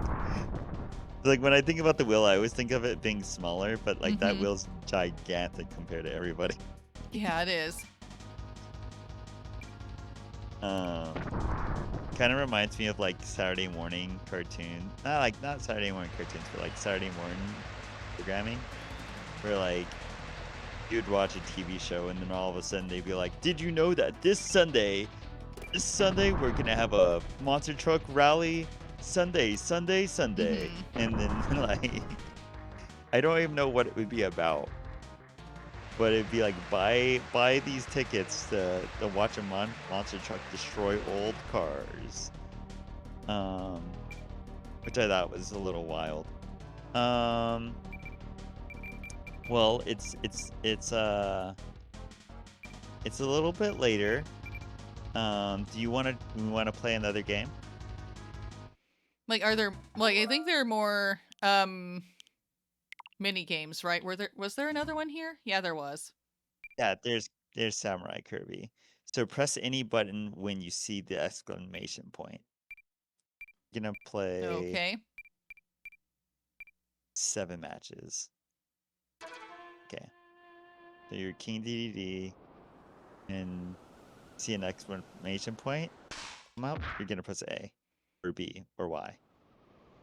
So I'll let you like practice a few times. Okay.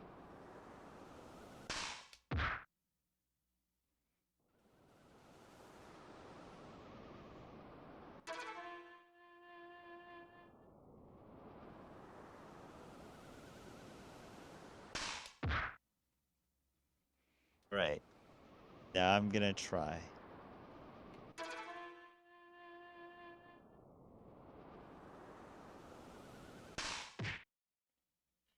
Hey.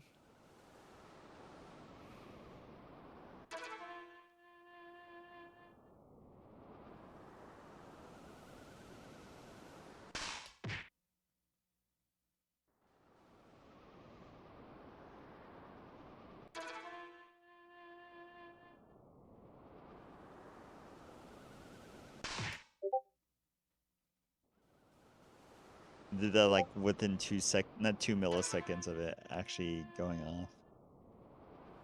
The little sign in the far right um is indicating. Okay. I used to play this game all the time. In fact, apparently, here's a fun fact.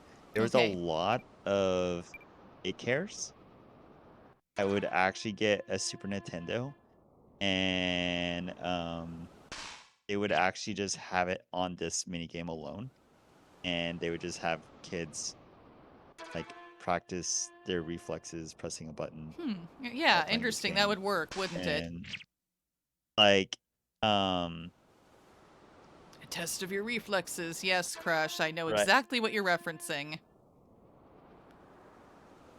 but like I had a daycare for like only a little bit. My friend had a daycare, and then I started like talking to other people about this story, And apparently, it was just a very common thing.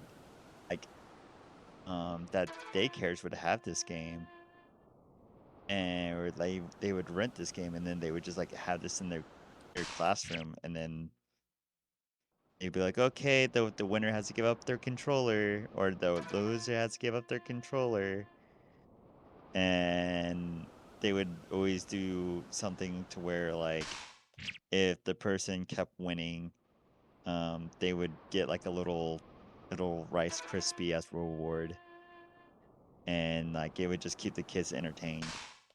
And they'd be like, "Oh, maybe one day I'll be as good as this other person at this game." It was like a whole thing. Um, but yeah,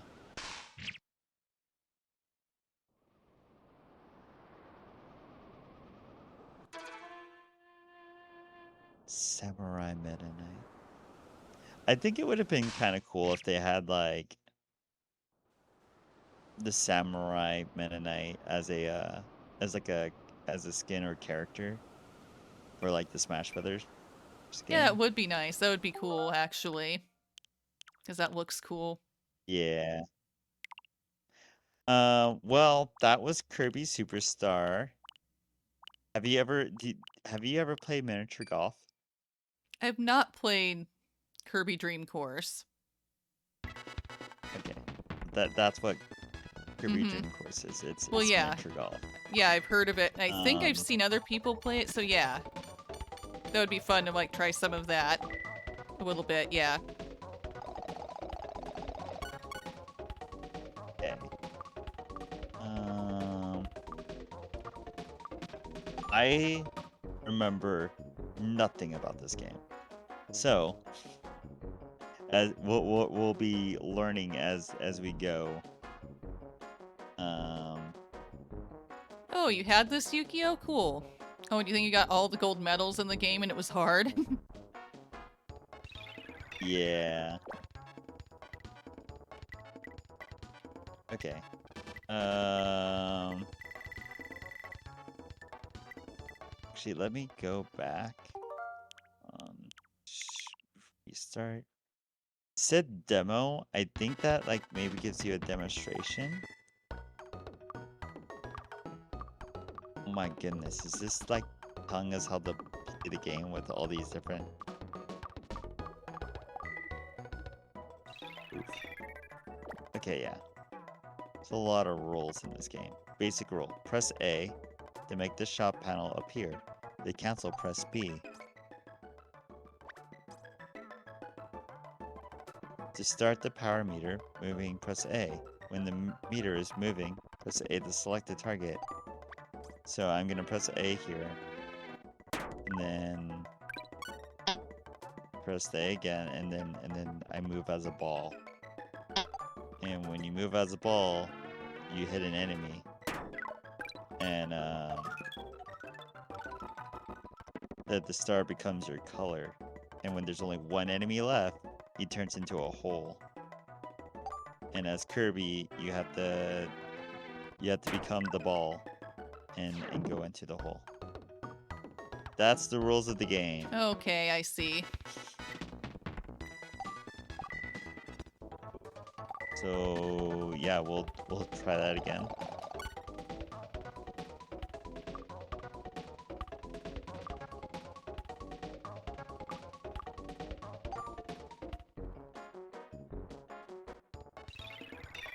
Mini golf with Kirby. Right.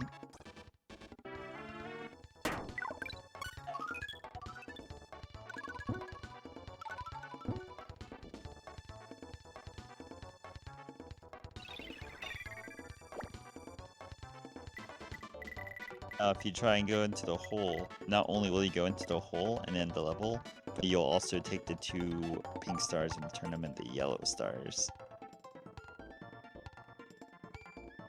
The hole is the ball's natural environment. Time to go home, ball. Yeah, crush. Right? Whoops, too hard. And Is that now from it's a pinball. an Adam Sandler movie?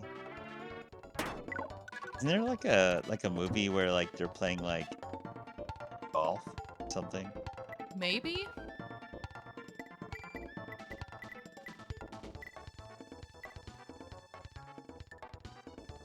think so. I almost said Groundhog Day, but I know it's not Groundhog Day. And well, I as almost far said as golf, Caddyshack. yeah, I've seen. Oh, he said Happy Gilmore. Okay, I've not seen Happy Happy Gilmore. Gil. I've seen Caddyshack, and I knew it wasn't that. See, I don't think I've seen any of those movies. I just know, to be honest.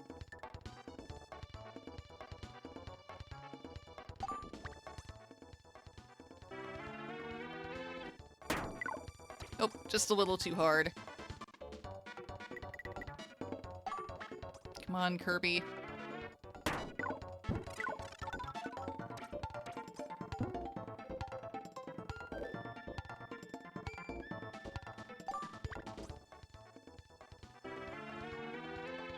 Just the tiniest amount. Come on. Oh, that was too tiny.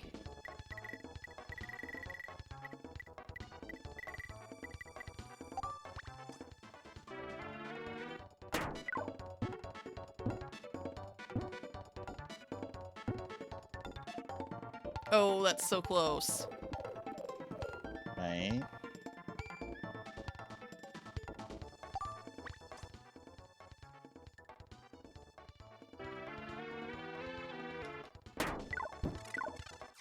Did it! Yay, he went in. Good job.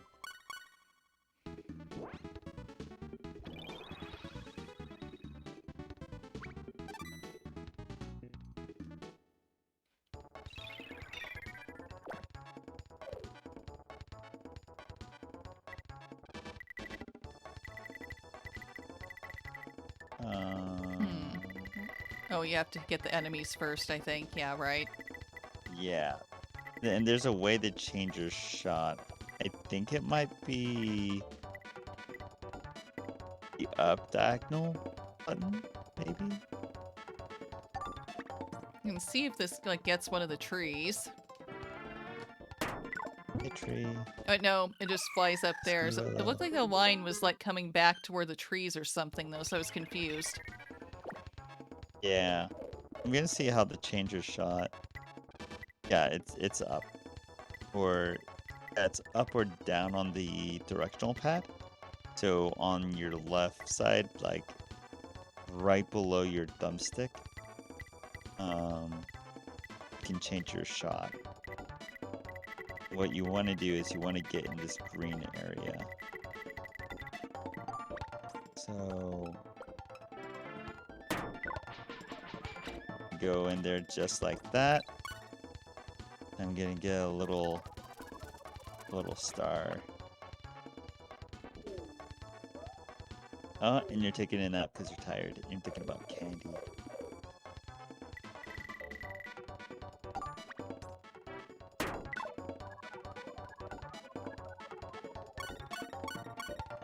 Okay.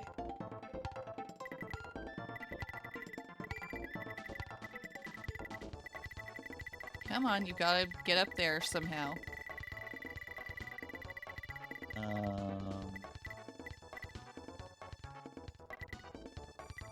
Try pressing the little button. That's below your diagonal stick, your stick. Like up, down, left, right, or right by the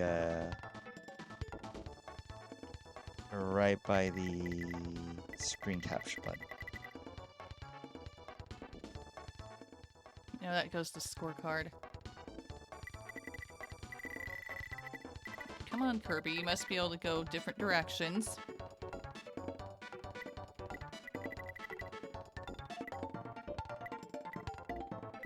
Speaking of which, what type of Switch do you have? Do you have like a gray one, or do you have the blue and red one, or Yeah, I have the blue and red one. you have like okay, so it should be on the blue not Wii remote, Joy-Con. Yeah. Now is it letting me? Now it's letting me get in there. Yeah. Yeah, I So definitely have more like a launch switch, as in like the standard red and blue. that's great. You know, a lot of people wish they had a launch switch. Um, so like there were some downgrades to having a launch Whoops. switch, but um like I guess it's easier to hook up. Um, but that there's less of a latency Mm-hmm. to older switches than newer ones for some reason. Like the newer ones are not as streamer friendly. Interesting. Which I have an older one as well. Yes, But I know there's like a newer OLED model. Of course, that's not the kind I've got, but I didn't even think about the fact that like a different model of Switch might be different in terms of streaming with it. mhm. Um, and it's not even just like the older model. Like I think if you got a Switch in 2021, there's a serial code um, behind your Switch where it says like Nintendo Switch, and then like right below it'll say mod, and then it'll say like HAC001, then or it'll say like 002 or 003, and then like they had different like models for like the base Switch. Um, but the older models are more like friendly. They do have a lower battery life, but they're more friendly towards streaming. They Interesting. did something when making the newer ones. Yeah, okay. Is this a force field around that area? Yeah. So the green area is a force field, so you have to like um you have to change your shot. And how you change your shot is you press up Okay. on the Oh, yeah, there we like that. go. Come over here. And then you have to There's the hole. yeah, you have to just guess how you're gonna get inside the hole.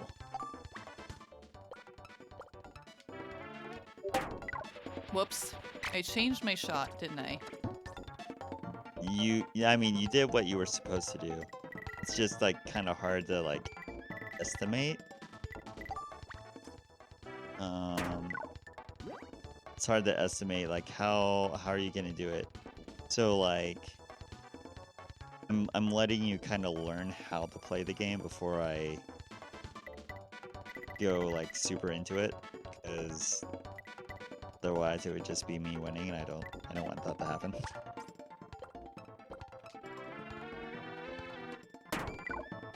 Come on. Nope. I went Yeah. too far. Oh no. Um, so I think you may not have noticed, but if you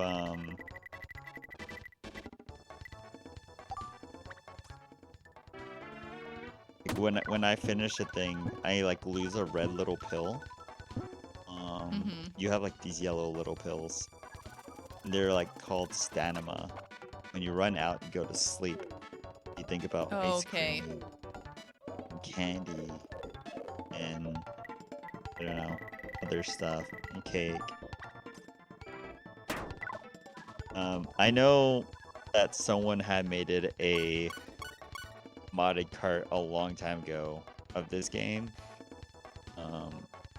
And they just had like Kirby thinking about like anime girls and like Gundams instead of cake.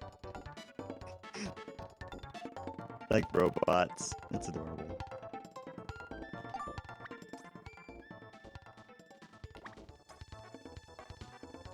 Okay. Do your different shot, Kirby. Here Um, you go. Come I on. got a question for you, Kissa. What? What do you have a favorite mythological creature? That's a good question. Um, I mean, okay, I like unicorns a lot, but I think what I'd say is my favorite would actually be a dragon. Ooh, that's cool.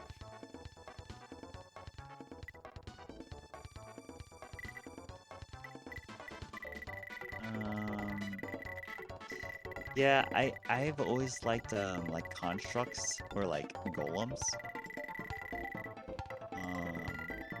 A dragon that is white with I don't blue know why. eyes. I think like the idea of like golems were just kind of like the idea of like medieval robots to me, kind of. Yeah, kind of, actually. Like, they're because in like olden books of that would tell like medieval tales with like elves and dwarves and things like that. Even like the people that live there, they don't know if like golems have feelings or golems are like people or if golems are like living. They're like, are you like a rock person or like so there's kind of just like a mystery. Oh, And is it in gonna go some in? tells, Yes. they are living. Um,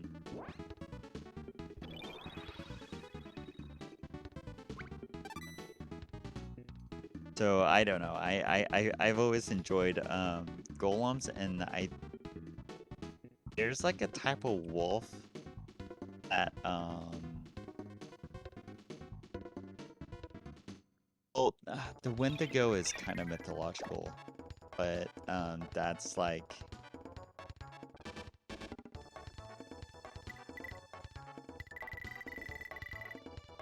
of like a zombie beast story. Now, have you ever heard of the Tell of Sedan? I haven't. So long ago, this is a little bit of a slightly dark story. To just say things while we play Kirby. But in the land known as not Antarctica. It's like Alaska. Yeah, it's Alaska because it's like it's an American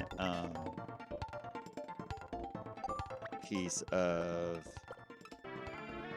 mythology, and Nope, I'm in the basically there pool. was a tribe of people, and they lived in a very cold area, and they ate like whales, and they ate bears and like penguins, stuff like that. But in this tribe, there was only one lady, and it was the chief's, the head chief's daughter, and then everybody else was just like a hairy, rugged man.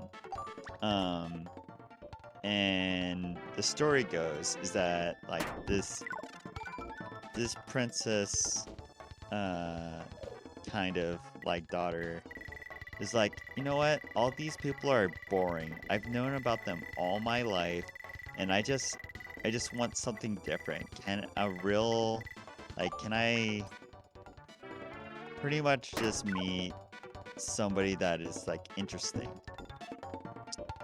And out of nowhere, there was, and in the text it says, a sexy birdman in a parka comes from the sky. And she sees this winged creature and says, who are you? Like, just was like absolutely flabbergasted. She found this person to be like very eye-catching, something they've never seen before. Um, and he's like, I'm here to claim you as my wife. If you choose to be my wife, you'll never go hungry. You'll have a home, and then like says something else. So she thinks is like the best thing ever. She's like, I want to get away from my dad. I want to get away from these guys I've known all my life. Yes, take me away. And the bird man, the man that is half bird, half man, not like Birdman from like Hanna-Barbera, um, decides to take her home. And she shortly finds out that the home is like in a cave, and that they have like a stone bed, not a very comfortable bed, and the food that she was going to be eating is going to be fish, because birds eat fish for the rest of her life. And so she was sad. She was like, this is not what I thought it was gonna be. And so like a couple of months go by, and the chief's been looking for his daughter, and he like ends up finding a cave. And in the cave, he finds his daughter, and he's like, hey, I'm here. We've been looking all over for you. You're coming home. And Birdman had just arrived home and sees that her dad's there, and he welcomes him. And the chief being like, hey, you took my daughter without like even talking to me. I don't know who you are. You're a bird. I'm a hunter. I'm gonna try and take you, like, for food. And basically what ends up happening is the Birdman ends up dying, and all the seagulls and like other bird creatures get upset and mad, and they start attacking the chief. And the chief's like, this is all your fault. You know, if you had just stayed home, then none of this would have happened. And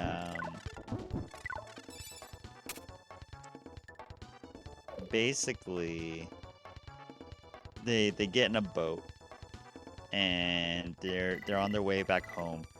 But because the trouble is following the daughter, the chief decides to do something terrible, and he ends up throwing his daughter in the freezing cold in the ocean. And I'm just gonna go with the PG version, so because I want to be very family friendly. But basically, she ends up drowning, and because of her dad. Because her dad was like, all you are trouble. And what ends up happening is like she ends up somehow becoming like the goddess on the like an earthquake happens and like parts the ocean that they were at, and like somehow they end up going to the underworld, and now she ends up becoming like the person that controls like harvests and animals and things like that. It was wild. It's a weird story, but Yeah, story seems is like it. Sedan. Now you know. Now I do. I like that. I Don't appreciate know if you like like that learning. story. I like learning things and like hearing stories about stuff. Yeah. It's actually where the term Eskimo comes from. Oh, really? So yeah, so she Sedan, which is the name of the girl, by the way. she was if people do not pay tribute to her after she went to the underworld, you are like cursed to only eat fish. That's what the term Eskimo comes from. Like the word Eskimo means only eat fish. So if you eat bear or you eat like anything that isn't fish, I guess a penguin, then you're gonna be cursed.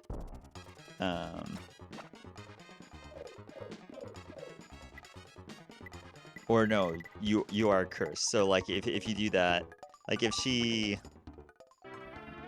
there's like a certain time where you can only eat fish, and if you don't eat fish, you're cursed. But yeah, that's where the term Eskimo comes from. It's like a word for like only eats fish. And now we call it like Paxcapillion or something like that. Pescatarian. Yeah, that's it. Yeah. Look how happy these like pumpkins are. I know, they I look don't know so if they're happy actually. No, they look like they're happy, but I'm not totally sure. Yeah. They're like happy, but they're also like, ow. I don't know. Like, Are they happy or are they're they trying to eat angry? like some like. Are they like just? They're like, got something in their teeth, or like, they got like, they're like munching on some like chocolate balls, and they're like, Whoppers are delicious. They're making big crunches.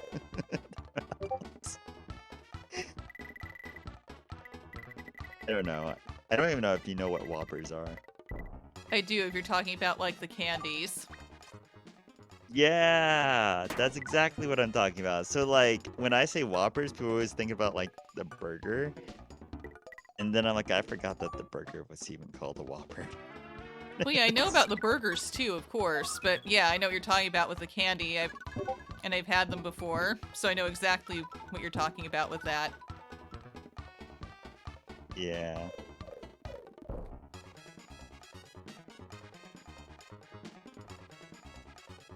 So a cool thing is they're entering they're showing day and night mode.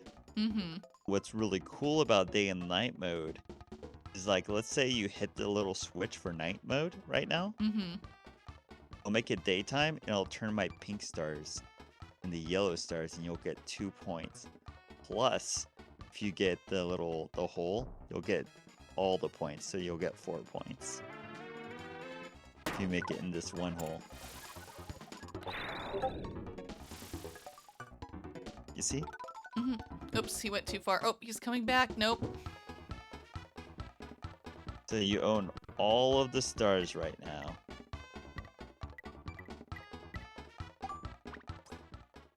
Interesting. I like that mechanic. Because I don't think I know I've played like lots of Mario Golf, and they don't really do a day-night in that one ever, I don't think.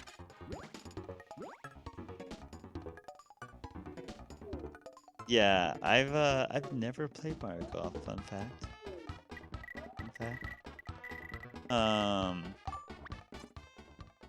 But yeah, I think it's a cool mechanic, because like that way, if like someone's like really good at the game, there's different strategies to like, okay, I know what I'm gonna do. I'm gonna turn it in the nighttime as soon as you get all the things that I'm gonna just. It's like adding a little bit of gambling into your into your Kirby, because you can risk it.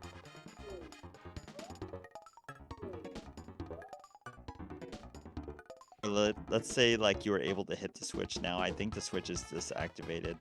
But if you were able to hit the switch now, then it would actually turn those yellow stars into pink stars. But then touching them again would turn them back into yellow stars. So yeah, you gotta think like both ways, kind of. Yeah, you do with something like that.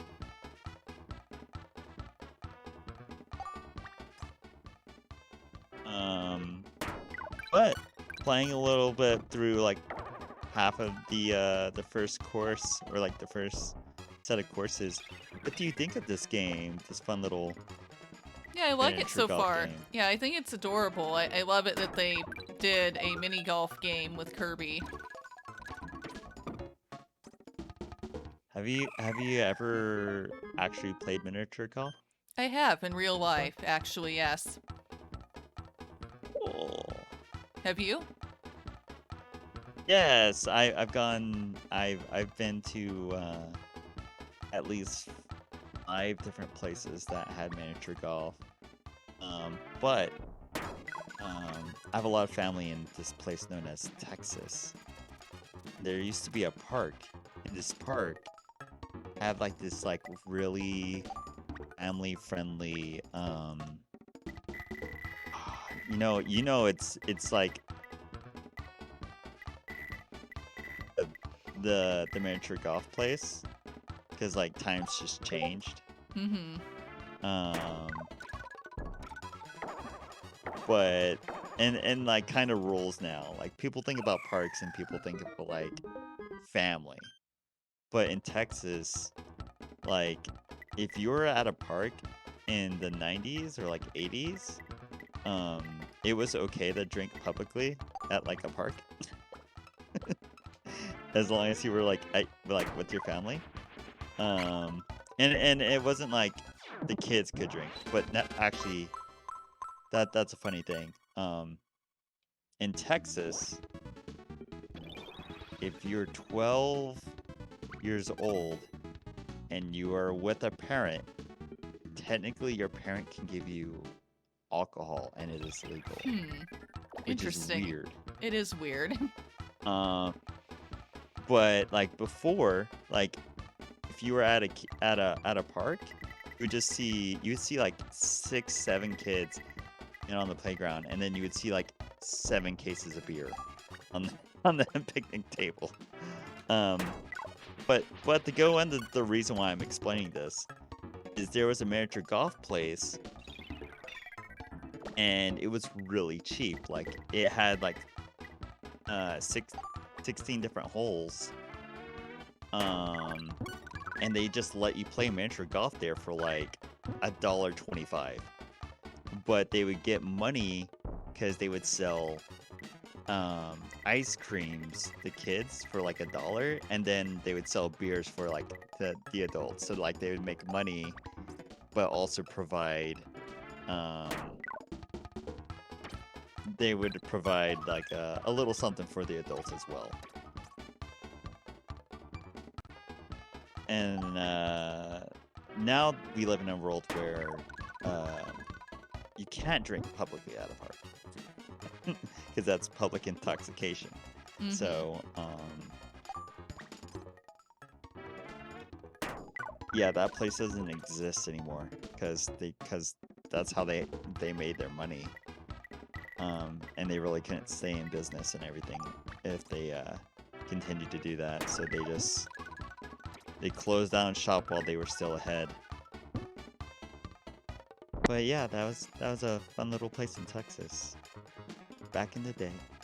Yeah, and I played Little mini story golf. time, Yeah, little Robo story. I played mini golf at places like, well, Bullwinkle's, to be honest. Like a couple times. Ooh, And I forgot about Winkles. yeah. That's cool. Yeah, and that was fun. Also, there's this little mini golf place close to where I live that is like just run by this older guy, and it's like made it himself, all these little miniature golf holes. Aw, And yeah, it's kind of cute and fun, and yeah, that's I've played fun. that. I played it there too, and that was fun to Cute. do. Just a little thing that's in town, in this small town I live in. So that's fun. That's cool. Yeah. You know, like I I've noticed though, like unless it's a place like an amusement park or a place like um Main Event or Dave and Buster's or what was it called? Round One. Um like miniature golf has kind of disappeared from the world. Um just because it's kind of hard to profit off of it. Yeah, I can see that. Um and also like, you know, back then most people didn't get a phone until they were like 16. No, not Unless you really. were like playing a musical instrument, you know, or doing some type of sports activity. Oh yeah, my mom's right. People, There is a mini golf place. There's like a really cool one, like in California somewhere, but I played at too at one time when I was little. I worked at a swap meet in California in 2008 in a place called Capital City or like San Diego. And oh um I'll tell you, I don't know Spanish. And I was staying with my friend who is um half Hispanic, but you would never know. He is like the palest person with blonde hair and blue eyes. And he had to translate everything for me over there. Because like in Southern California, everything's in Spanish. Like the food restaurant menus are in Spanish. Um, the grocery stores in Spanish. Like church services are in Spanish. Everything's in Spanish. So like it was wild working in California. Um, it was cool though. Cause like I got to see the shopping. Um, the shopping in Southern California is like really nice. I loved the shopping in California. They had like hat shops that had like um hats that like would have like a big shark on it, or like one that would make you look like a bald eagle, or like one that was just oversized. I don't know. They had like fun little shops, and I think at that hat shop that I'm talking about, um, there's a game called Mario Maker, and like Mario has Hmm. this yellow helmet on, and he has like kind of like a construction hat, but you could like buy a little safety yellow helmet hat at the hat shop, and you could put like batteries in, and you could have like a little flashlight on your head. Oh, fun. And I was like, whoa, that's so cool. Like I could have like a flashlight on my head and wear a helmet. I don't even know where you would buy one of these things. So it was like my first experience to something like that. I really enjoyed it. Yeah, I like California actually a lot. I find it to be very interesting because it has so many different distinct regions to it as a state. Oh yeah. Because there's a deserty part and stuff that's more like the beach and where you see all sorts of palm trees everywhere. It just sinks you in.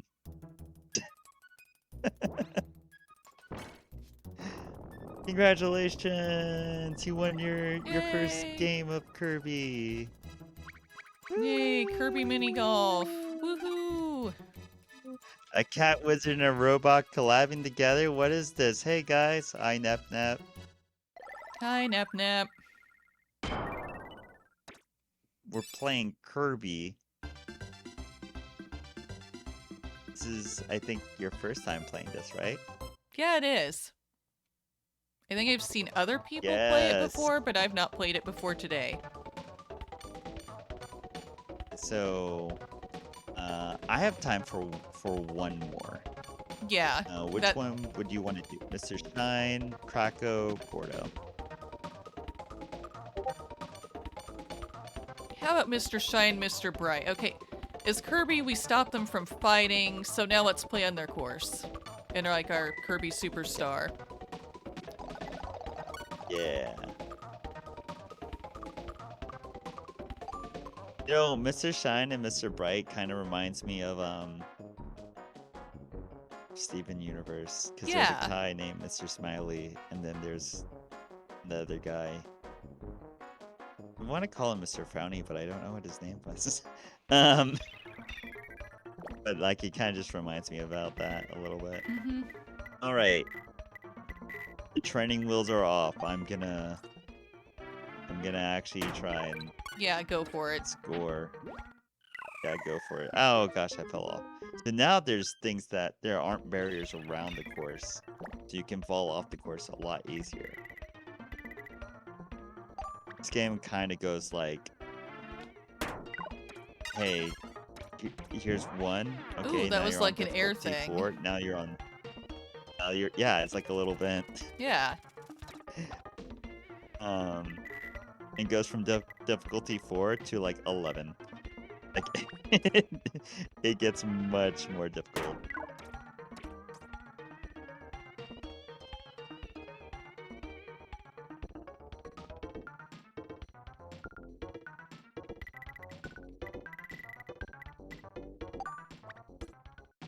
I also just kind of like the background. Like, this background is Yeah, like it's there's nice. a moon. It's like taking a little pool bath. There's like Saturn. Like, okay.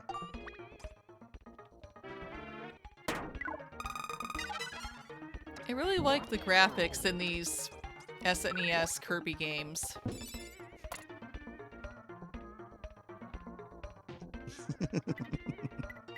Oh no, he's a I'm rock. not just a rock. I'm a boulder.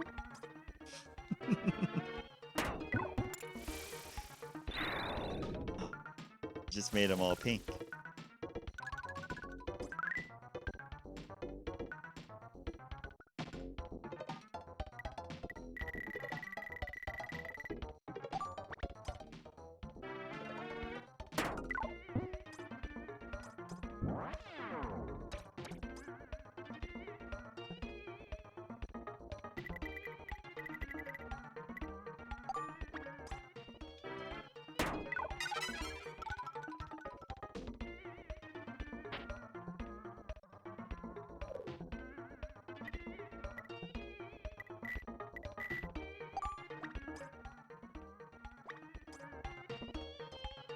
So I'm in a predicament. If I get the wheel, then you can easily get into the hole. But if I go for the hole, or I go for this guy, then you actually have to make it to the wheel, which might take you more than one turn. So this is where like strategy comes into play. Yeah, okay, see that. Oh, no, you're now going Except toward the wheel. Oops. I'm gonna become a rock. When you do have a power-up and you're spinning, you can press B and you can activate power-up. Oh, cool. So now that you did that and there's the hole right in front of me, I can just lightly go possibly in it. But I didn't go in it. I'm gonna be knocked out for a turn at least because I'm seeing birdies. Do they even do that in cartoons anymore when they're like busy? They're like, oh, there's birds everywhere. And I'm not sure if they do anymore. I know they did, like, a lot in earlier cartoons. Yeah. Like Looney Speaking Tunes of type such, things. yes. Speaking of such, did you ever watch the TV show known as Tiny Toons? Yes, I did. And now, before I say anything, I always have to correct people, but I feel like I won't have to correct you actually with this. Do you mean Tiny Toons or do you mean Baby Looney Tunes? For whatever reason, so many people get them mixed up. But I'm sure you're talking about Buster and Babs, like the pink and blue rabbit, right? Yeah, Okay, cool. because I remember that, and Yeah. I remember playing this really old. I'm sure it was a Tiny Toons game, like on my parents' Game Boy too. Ooh, yes. I can't remember what it was called, but I Yes. clearly remember playing I think it. it was just called Tiny Toons Island or something like that. Or there might be one called All Stars, which was like a sports one, and then there's Bust Loose. And there's a vacation one.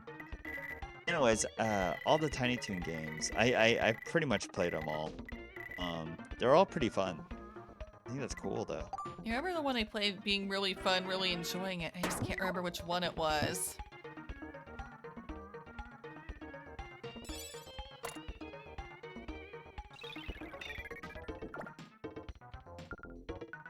Maybe Bust So Loose? I can't remember. what I was going to say is, have you watched the new Tiny Toons? The new Tiny Toons, I don't think so. So they reboot the series. What's weird about it and what people really didn't like about it is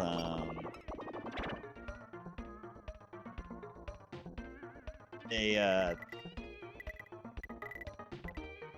so everyone's older. They're going to Luniversity, so like they're trying to make it like more apparent that everyone's like going to college. So they make fun of things like college debt and and stuff like they try to make things more relevant for the older audience now. But the one thing that people didn't like is Buster and Babs. They go from being two rabbits that were no relation, which they would always say like, "Hey, Buster and Babs, Bunny, no relation," and there would be even times where like they would go on a date or something.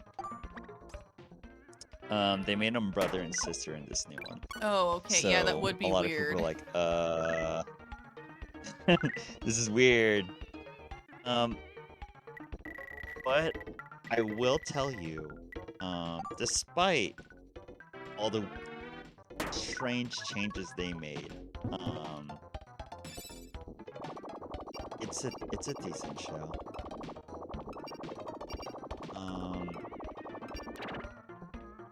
Well, They yeah, just and made some weird changes. yeah, sounds like it.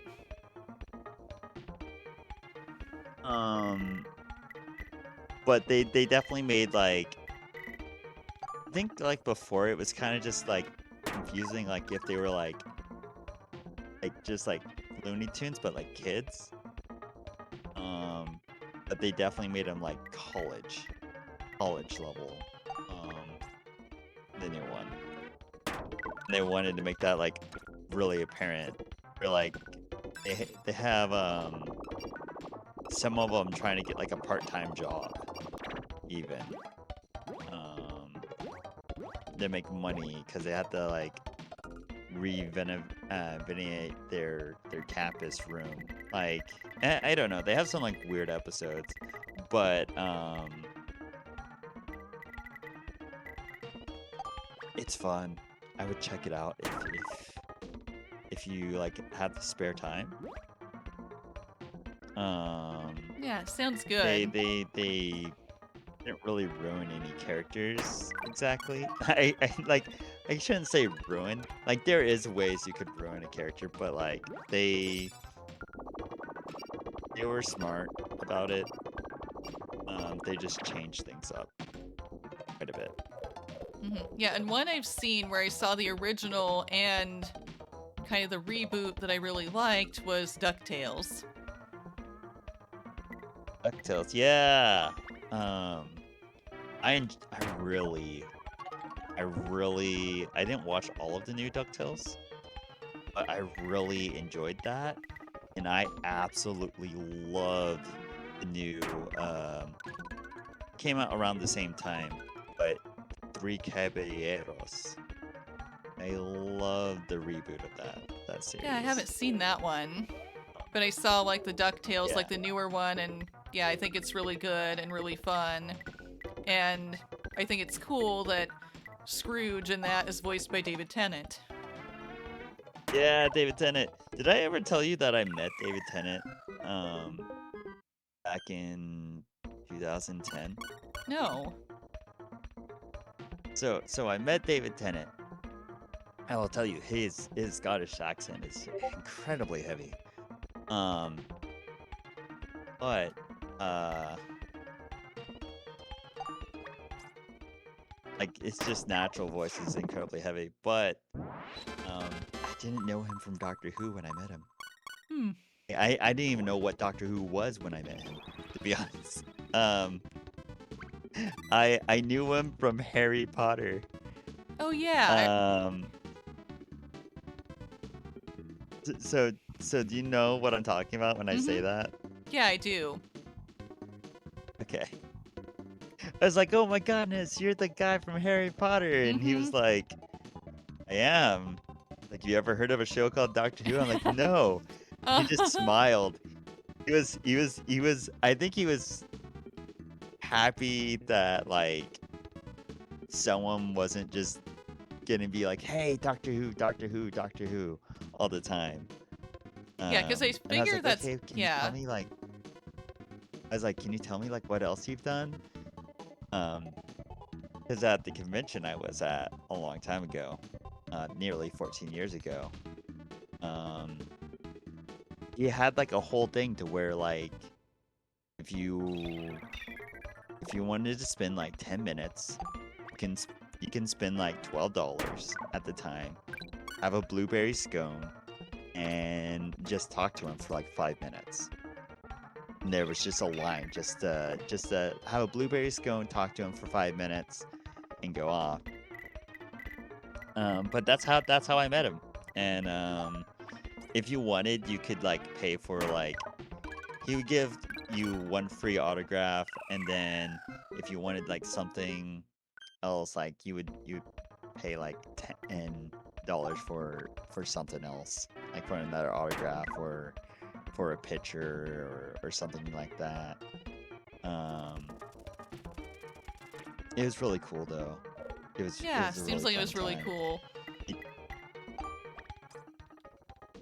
Um, they did something like that also for Adam West back in the day. Which I'm glad I got to meet Adam West, which Adam West is just as strange as you would think he is. Um, he is like his characters. Like or maybe he was just like that as like a bit at the convention I was at. But like um even I think he was like 60 something when met him. But even like in his 60s, he's like, I had to go to the gentleman's room, and he was in this white chair, and he just rolls over onto the ground and like looks both ways, and then like dashes. And I'm like, Oh okay, wow. thanks, Adam West. It was nice meeting you. But yeah, um, I don't know where this conversation really came from, but you know what? I'm glad we're having it. Let's Well, go, yeah, I Kirby. know. Like, I guess mentioning, Woo! yeah, just mentioning, I guess David Tennant voicing Scrooge or something. Yeah. Yeah, Yes, that's where it came from. And Tiny Toons. You know what? yeah. This is real talk. Real Hmm. talk here. It is, and it's cool you got to meet Uh, them. And yeah, I bet oh yeah. I bet David Tennant's cool. Um, I've seen him in more of Yeah. I have seen him in Doctor Who as the 10th Doctor. I like him in that very much. Also have seen him in other things. Well, the Harry Potter movie that I know you're talking about as well. Mhm. Voicing Scrooge and DuckTales. I believe he was like a villain in a like Marvel TV show called Like Jessica more. Jones. And Yeah, it was so and I think he was in interesting. more. No, Yeah. no, that's Matt Stone. Well, yeah, Matt Stone's in Morbius. it was so interesting seeing him as an actual villain in Jessica Jones' TV show because I was like, no, you're the doctor. What are you doing? I'm not used to you being a bad guy. Yeah, But he did it so well. yeah, he's just a good actor overall. Yeah. Um, Next question, and this can go to anybody in chat as well, including you, Llama, Jade. Do you have a favorite doctor? If you've watched Doctor Who.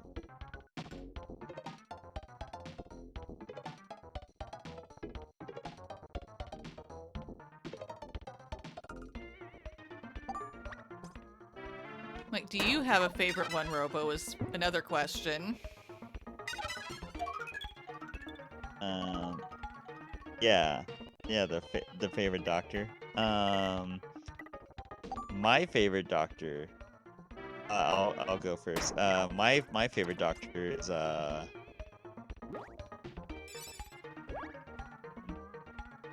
unpopular opinion. Peter Capaldi. Oh. Yeah, 12, I right? Yeah. love. Yeah, the 12th Doctor. I mean, I know some people love Matt Stone. People love Matt Stone. I know, Well, yeah, David yeah, Tennant, Matt Smith. absolutely my Matt second Smith favorite. for like the 11th Doctor, you mean? Matt Smith. I have no idea why I said Matt Stone. Man, my brain. Sorry. I've been up for roughly 16 hours now. Because if you don't know, Kissa, I do security work. Oh. So what's the great part about that is like I'll be done by like 11 o'clock in the morning. But also that means like um it's super super super convenient because like I can get like a dentist appointment. Like I don't have to like take a day off for all that stuff. No, you But wouldn't, would like you? no, I don't. It makes getting an oil change, a dentist appointment, a doctor's visit, or like makes things super convenient. But I also I'm up at like 4, 3, 2 in the morning. Which means I have to pick the life of should I get 6 hours of sleep or do I get 4 hours of sleep or 3 hours of sleep? And just go on. And I don't recommend it, but I have chosen the 4 hours of sleep method for like the last 17 years, pretty much.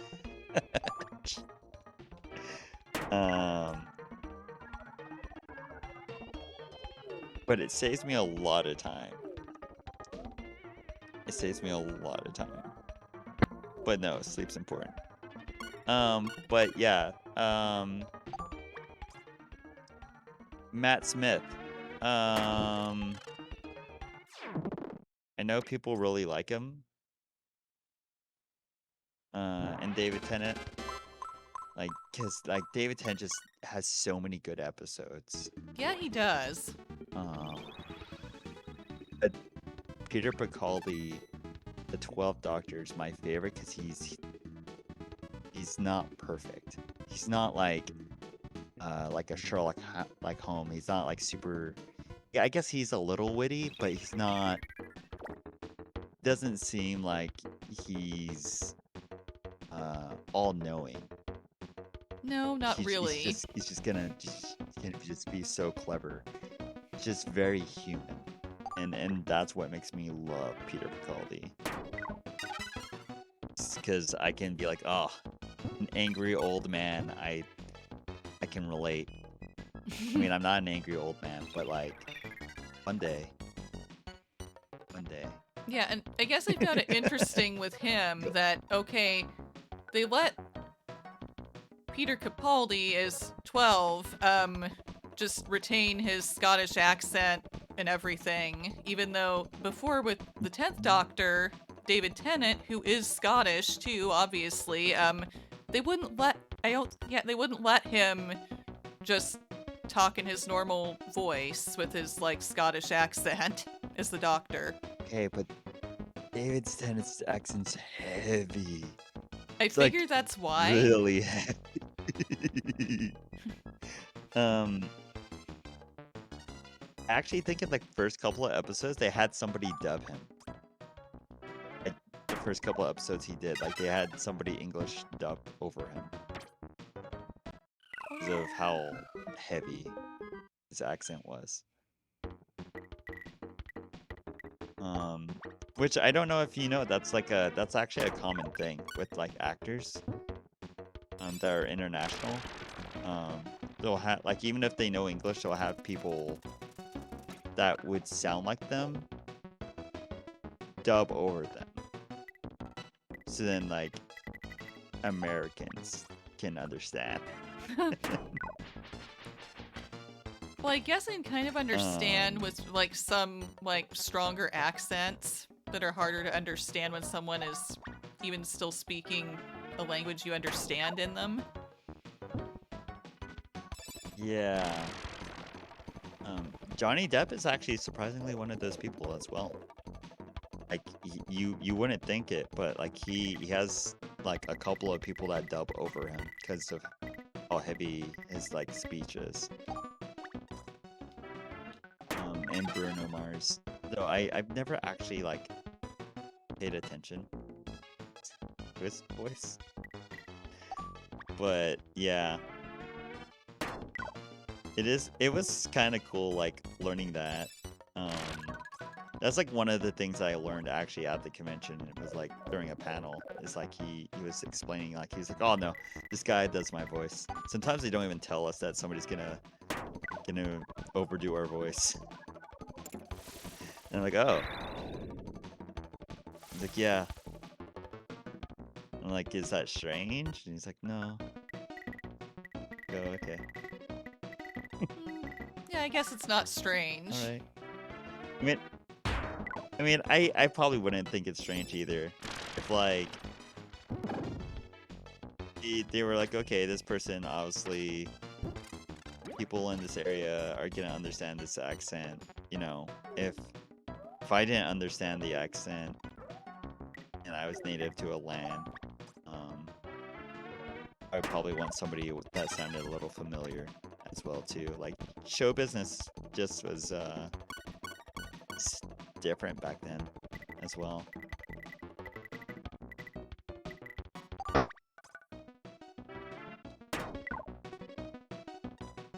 Like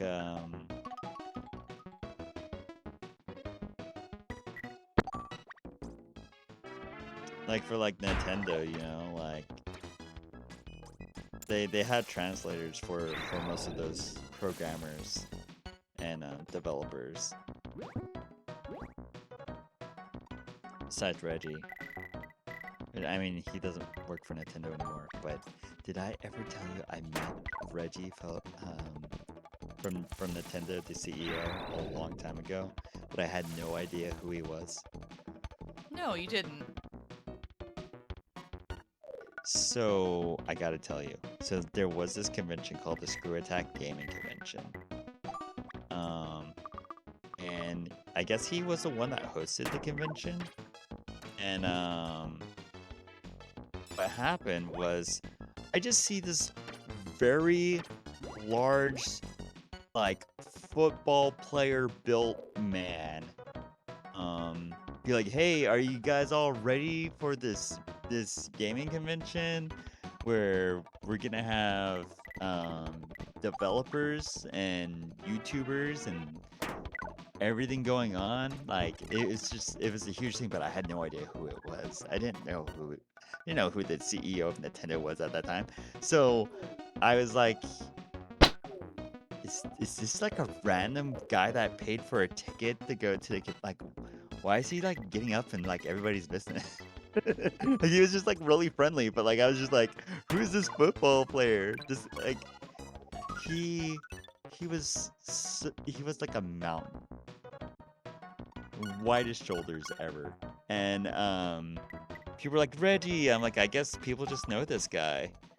Then I watched the Nintendo Direct like 2 years later. And I'm like, I met that guy. Like the whole time I was at the convention, I was like, who's this Reggie guy that everybody knows? And I had no idea that I met someone that was like a big part of Nintendo at the time. Yeah, I guess I that don't would know. I think explain it, that's a huh? funny But that's story. funny that you didn't know who he was at all until later. Yeah, like I mean, it was like years later. I was like, huh? I thought he was just this really built, strong, tall man. I thought it was just like a random encounter, and I guess it was a random encounter. But it, like, I mean, like, I gave like direct eye contact to this guy. Like, who are you? Like, why are you so excited? I'm glad you're here, but yeah, like I don't know. Uh, yeah, I had to share that story. Yeah, it's a good story. I mean, I don't think I would, like, recognize prominent people working for Nintendo either, really. As much as I love so many of, like, Nintendo games. Yeah.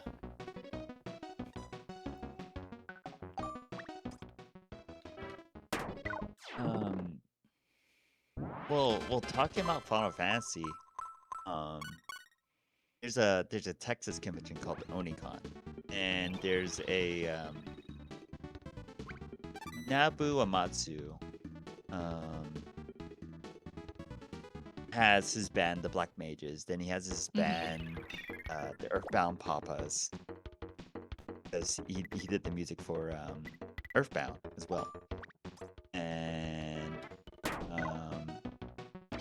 Nabu Amatsu is the person that did the music for a lot of the Final Fantasy series. So I'm sure that there might be songs that he did that are in Final Fantasy 14. I bet there are.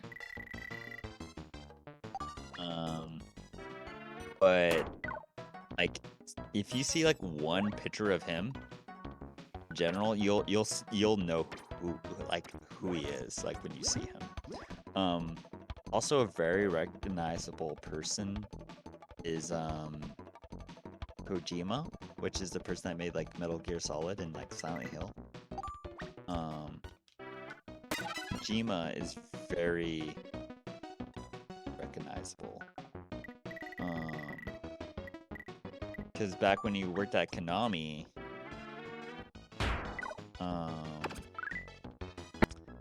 how did I meet him? So I met him actually because we have these things called slot machines. We have a casino here in the state I live in. And if you don't know, the company Konami, the people that make Yu-Gi-Oh, they make somewhere around like 60% or 70% of all slot machines.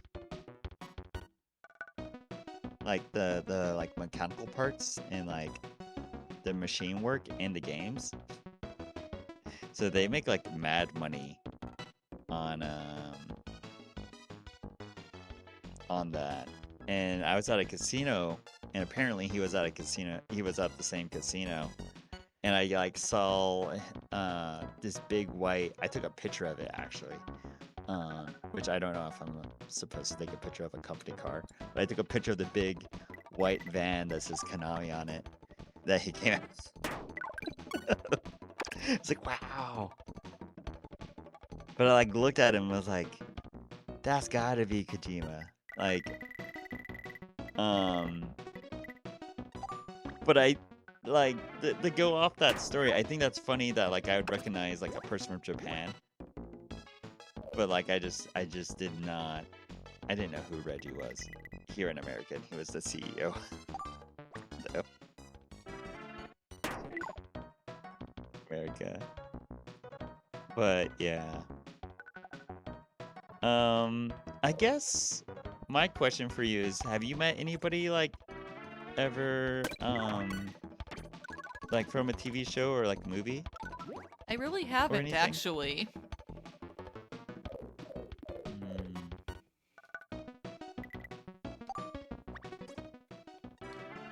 let's see. Um, it used to be a lot easier. I Like, figure. um, yeah, it used to be a lot easier. Now, like people are a little unhinged. A little wacky. Mm-hmm. So, they've had to up security a lot. Um, so it's much harder because like I don't know if I told you that like sometimes I've been a cosplay guest at anime conventions and gaming conventions stuff like that before.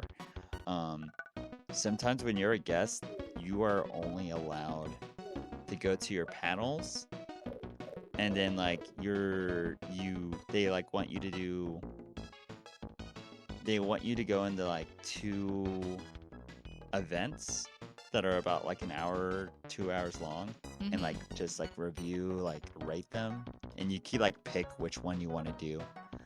Um,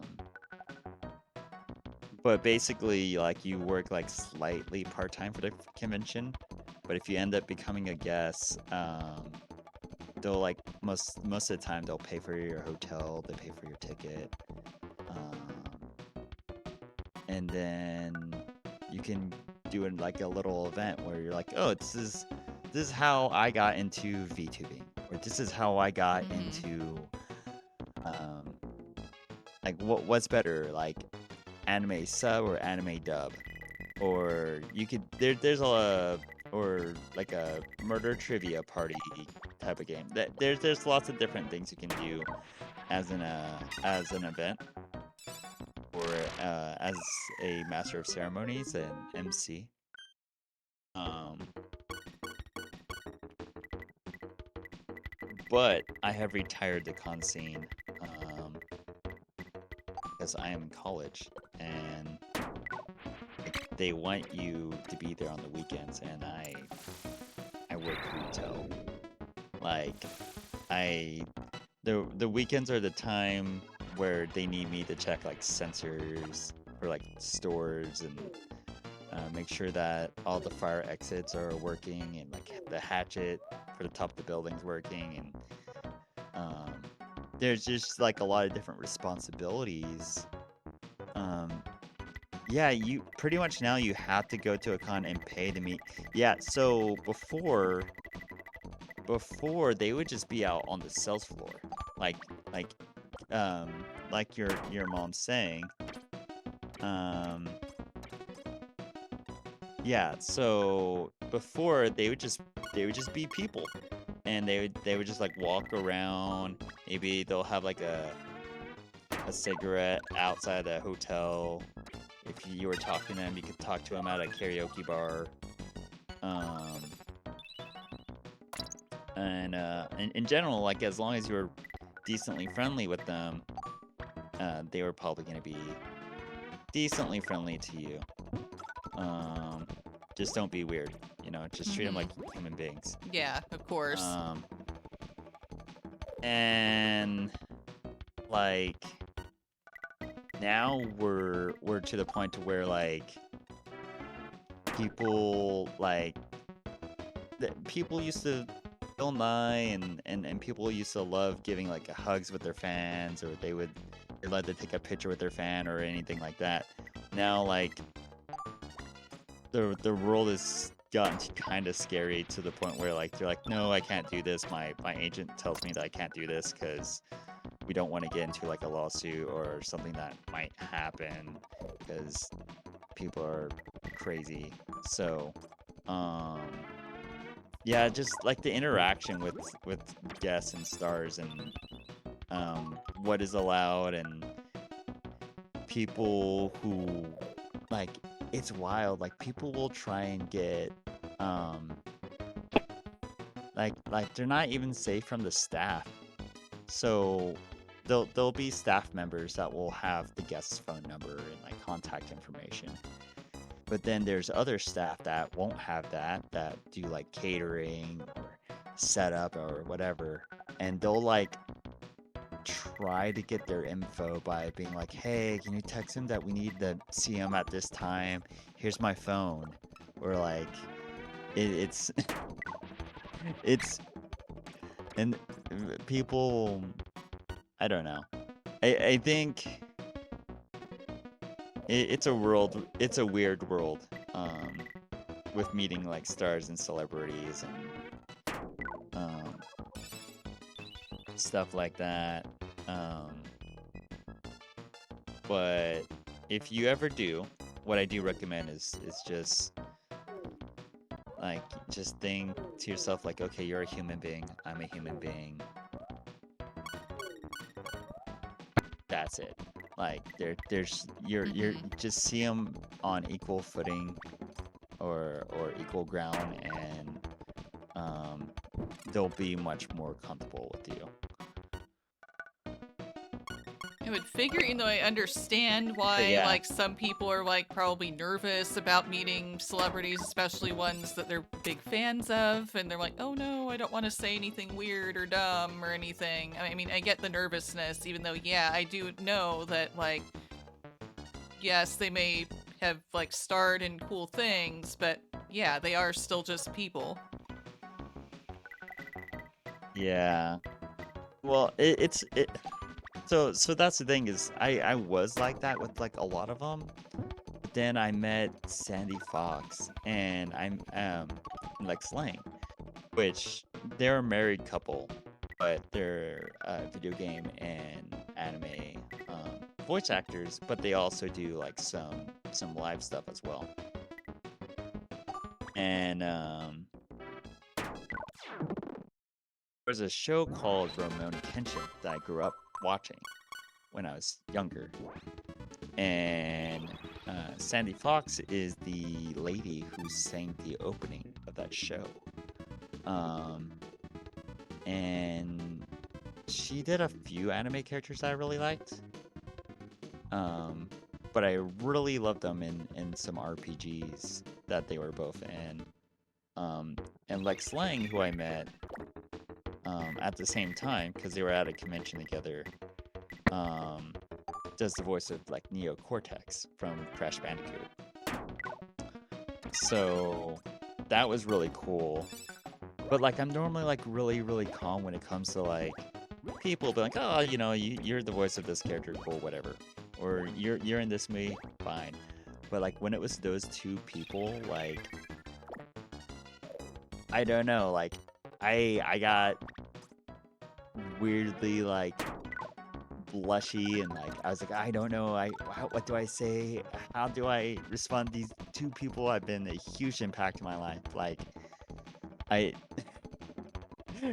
I messed up on my own role, um but they really appreciate it, like because I can name like what they're from and like things that they did, but yeah, I got a picture with both of them. They were both Oh, very cool. very kind. um But that's not the normal case. Like, if you act like that, it's not the normal case of a good interaction. Um, I think I think Freakazoid does. There's a show called Freakazoid, Yeah, I've heard of it. and I think the show Freakazoid does it justice. There's a character called like Fanboy, and the character Fanboy says something like really nerdy. Then um, he meets somebody, but then he just doesn't know when to not stop talking. And And then everyone's like, "You're so boring. Stop talking." Like, I know I was in this. I was there. um, but yeah, gosh, I enjoyed Freakazoid. Freakazoid was weird, that weird one, but I enjoyed it.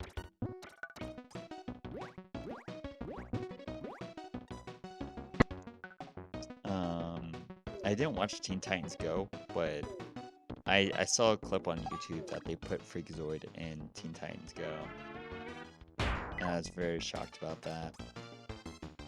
Yeah, I've not seen Teen Titans Go either.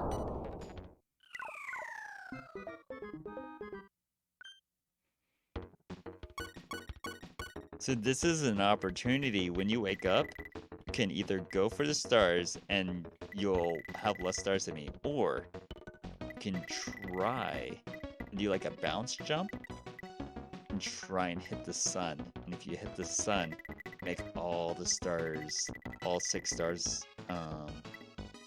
yours. And then I only have 2 stars. Can Kirby do this? Oh wait, why am I going? Oh, I'm on an arrow going this way. Let's do it. Yeah, there's an arrow.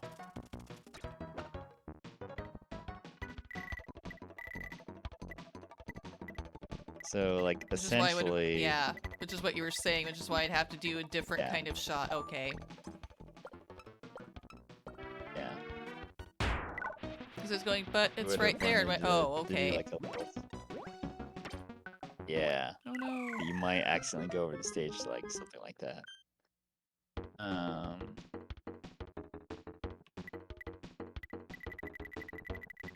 You know what? Once again, thank you for having me here on this thing. I don't have to go right now, but I'm just saying, Okay. like, thank you for having me. I've really enjoyed playing this. I've really enjoyed playing finishing Superstars and like figuring out the 2-player mode. And then yeah, I've just I'm very grateful to have collabed with you for sure. Like, thank you so much for inviting me. Yeah, and thank you. You know, Especially. Llama Jade's really Mhm. nice, and your community is great. Yeah, thank you. And thank you very much too, Robo. I very much have enjoyed it whenever we've collabed with each other. It's always a good time. Always like having fun, whether we're chatting about something or playing a game and chatting about something. Or lots of things. It's, always a good time and always a fun time, and so Yeah. glad that you're able to do this. And, thank you so much. Especially for having this idea to play these games, too. Yeah. I mean, I will say, like, these games are more fun playing with, like, 2 people. But even then, like, I think Rush was saying about the gold stars. Like, even playing, like, these games by yourself, like, they're really fun. Yeah. Is it Crash? Yeah, Someone said somebody. something, Yeah, I know. and yeah, Mhm. yeah, like there's like fun little challenges they have for a solo player. Which I think this game has like a story, I think, like a silent story. If you're playing by yourself. So I don't know if you're like, you know what, I'm at the dentist, or I'm waiting on a download, or I'm baking something. You might want to turn on your Switch and be like, okay, I'm gonna do this for 10-15 minutes, but always wash your hands. You're messing with flour or something. sure. I mean, I saw you bake stuff. You're pretty Yeah. good at cleanliness and everything. I was very impressed, by the way, when you did your little baking cooking stream. Yeah, as part of my You did a very good job. Twitchiversary thing. Yeah, thank you. Yeah. Yeah, that was something I'd wanted to do for actually quite a while. I guess I just wasn't sure how best to do it. Then I don't have to do it live. For one thing, that would be hard based on where my computer is and where the kitchen is.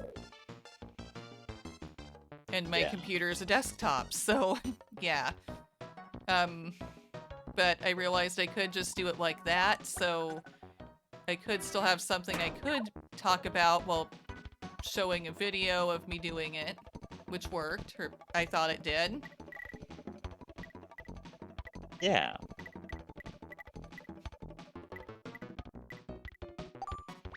So you see how like it's been kind of hard for us to get like in this last hole, Mm-hmm. kind of. I will tell you the other two state courses after this, like the Grand Prix or like set of courses, are even more difficult. Oh, wow. like that's what I'm saying. Why or what I meant to say when I was like, hey, this game goes from like 1 to 4 to like 11 immediately. Oh my goodness, I'm right there. I'm right there. I have another question.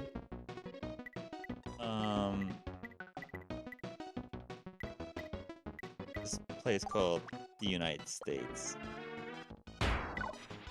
We had a thing called CC's Pizza. Have you ever been to a CC's Pizza? I haven't. I mean, I'm not sure what regions it's in. I don't know if it's like everywhere or not in the US. Mhm.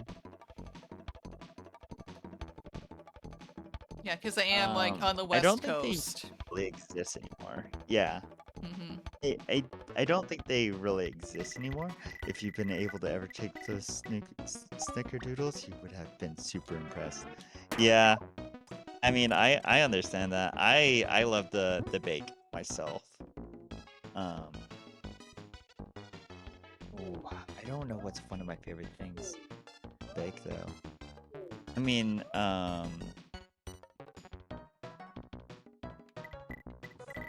that's hard. I need to bake again. I think I'm gonna try and make like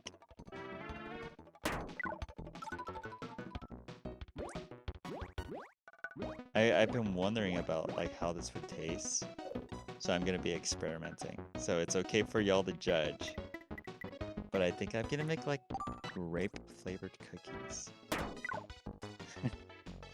Because I've never heard of anybody making grape flavored cookies. I haven't either. Like there's raisin, but like grape soda infused cookies, basically. Yeah, like grape soda or grape juice, something like that. Yeah. Yeah. Oh, have you ever tried the sparkling juice? People they sell them during like New Year's and like Christmas time, but it's like champagne practically. Well, yeah. You I just have. went into the hole. You just like ended it. Nope. It's like, okay, we done now. Bye bye. Oh, there's still one more. Yeah, there's one more. Well, yeah, I have had that stuff that is like essentially like non-alcoholic champagne, and it is good, but like apple or cranberry, I think. Yeah, they have like raspberry ones, and they have like apple and cranberry, and oh, there's Krakow. Yeah. Go with the lightning. Oh no, is the Is the Kirby eyeball. ball gonna stop moving? No? Yes, no, maybe? Maybe. Okay.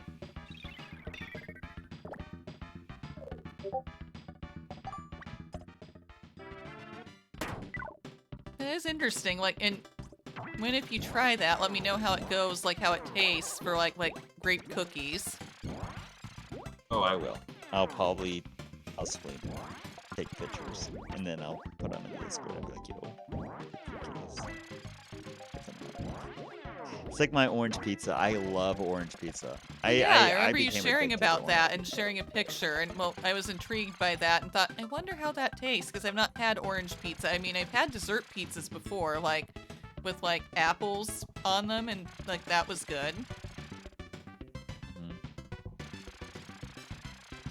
So, like, orange pizza, you cook it in the oven. Like, if you're getting a frozen pizza, you just get like an orange, and you like peel it, and you make the orange slices just like you just put the orange slices on the pizza.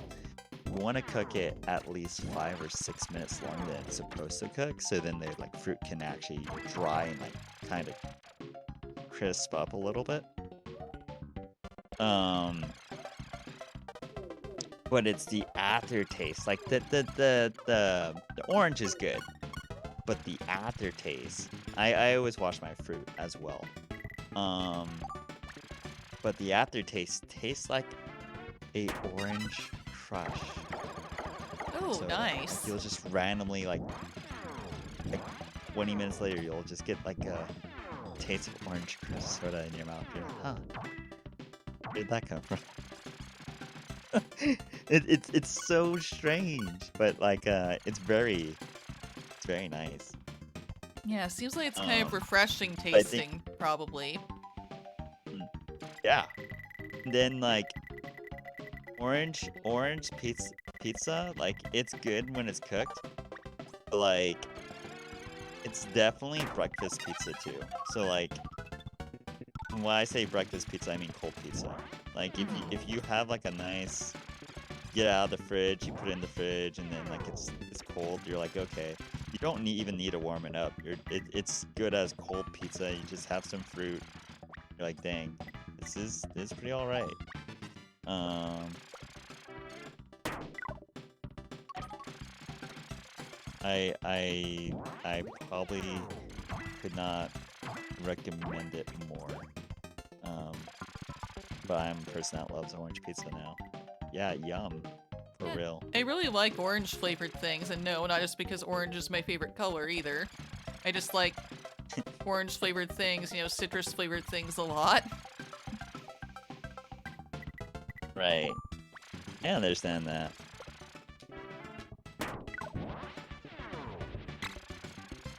Um, I guess you've tried different orange sodas. I'm assuming then. Do you have a favorite orange soda? Do you like Sunkist? Do you like Crunch? Do you like Knee High? Um, Sunkist? I don't know, possibly. Oh, as far as orange drinks, oh, I know what my favorite one is. I don't know if you've had this, but like there's this brand called Stewart's, and they have an orange cream Yes. soda that's like really Orange good. I love it. Creamsicle. Yeah, orange creamsicle. I love that. I think that's my favorite, like orange soda. Yep, Stewart's Nice. orange cream. Mm-hmm. Has a little orange ice cream on the front of it. I know Yeah. exactly what you're talking about.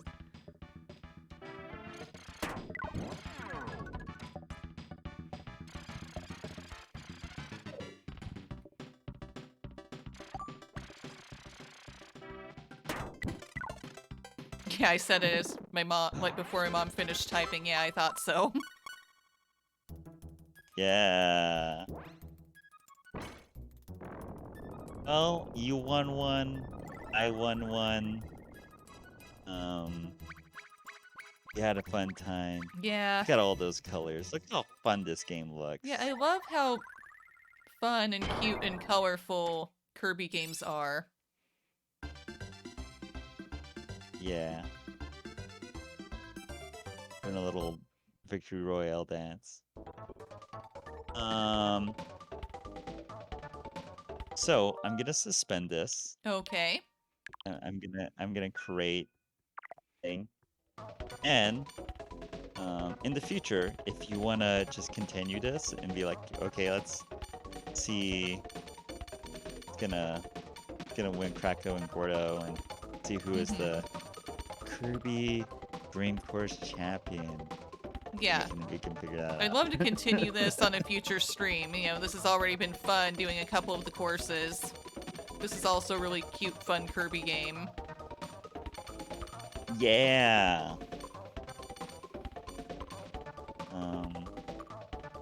Well, I guess we could do like a little chatting, or I guess how should we end this stream? Another 3-hour stream, another 3-hour collab. Whoa, let's go. Yay. And I know you have to, like, go because you're, like, streaming in a bit, right? In another 40 minutes. I will be. No, I don't really gotta like go immediately, but yeah. But yeah, I'll be streaming in like 40 minutes. I'll be good. We don't have to like raid into it if you were also wondering that. But once again, like, thank you people that are here that have enjoyed my company or me being here. Thank you, Kissa, for everything. You're great. I've always enjoyed your content, whether it be Mario and swimming, or the Cherry and the Suka game, or the Akami. It's been a great time. I could not have asked for a better collab partner, and you're very inspiring, and you have a very kind and loving community. And so, thank you very much for inviting me. Very much. Yeah, and thank you very much too, like, for suggesting playing these games and being here. You know, I'm so glad that I met you as a part of getting into VTubing, and we've gotten to be friends and have these collab experiences. I've enjoyed it very much. I've enjoyed collabing with you as much as I know you have enjoyed it with me, you know, and I feel quite lucky to have been able to do things like this with you. You know, I've enjoyed it very, very much, and I feel like you have a nice community too, and I've like been at your streams as well. And you know, I really like your more calm, positive energy that you bring to streams too, and Oh, thank you. you know, talking about all sorts of fun things and past experiences and stuff we're into. That's been very fun as well. Very much appreciated that. And, you know, thank you for being here, for being willing to be here and collaborate with me. And, you know, I've also appreciated you being, like, really kind and patient, too, as well, especially, like, during games where, you know, giving me that space to, like, try to figure things out that I've not played before, even though you have, before, like, going, okay, here's a hint, you know, stuff like that. Very much appreciate that, too. Yeah, games are meant to be fun, and so like it's about sharing the experience. It's about teaching if someone's brand new, and then also like you know, you genuinely did really well on Wispy Woods. You did a lot better than I thought you would do, because a lot of people just struggle. Really, you were able to catch on really well, and then you did really well on Mr. Shine and Bright. This was not a game I owned, but this is a game I did rent from a place called Blockbuster back in the day, so I definitely had an advantage. But yeah, no. I think that it should be common courtesy to always like just have a good time. Be like, hey, Mm-hmm. you want to check out this cool game?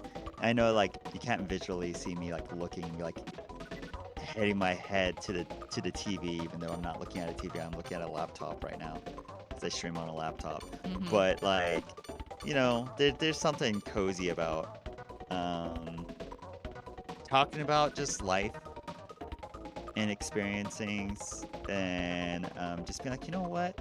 The other day, I saw a duck, and it let me take a picture of it, and it was a good duck. The end.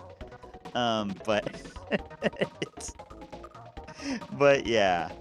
Um, in general, um, I also appreciate you letting me talk about lore and talk about story, and um, I try not to bore anybody with like mythology or story or lore of a game, because like some people are like, okay, well, all right, but I'm a person that has studied video games for a very very long time. And it's something that I love to do. I'm gonna probably do one um, over Fortnite soon, but that's probably gonna be 6 streams at least. It's gonna take me at least 6 streams to talk about the story of that game. But yeah. Um, anyways, um, thanks again. If you ever want to collab again, I will be better. I will be on time. um, I'll try to communicate better.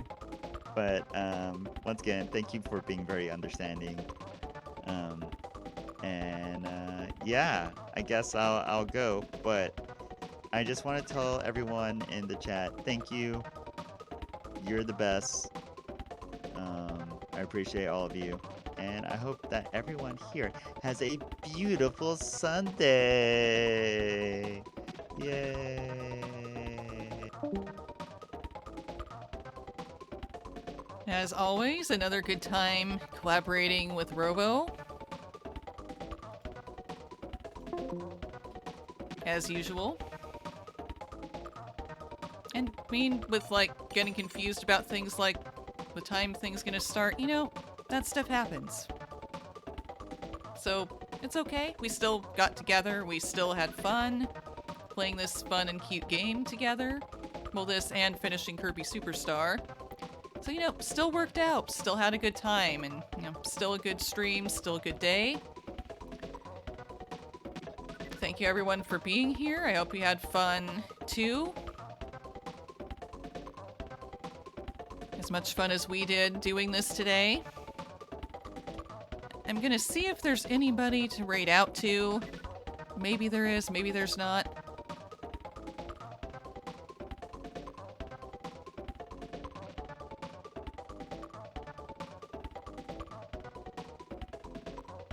Looks like there is.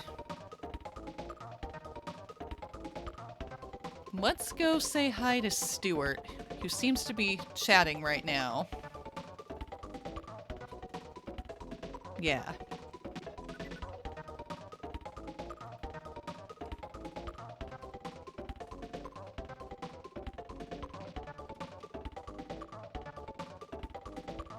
we go. Setting that up. Twitch, come on. Thank you again, everyone, for being here today. Another awesome, fun collab with Robo. Thank you again, Robo, very much. Look forward to doing more of this in the future. And I hope everybody has a good rest of their Sunday. See you later. Let's say hi to Stuart.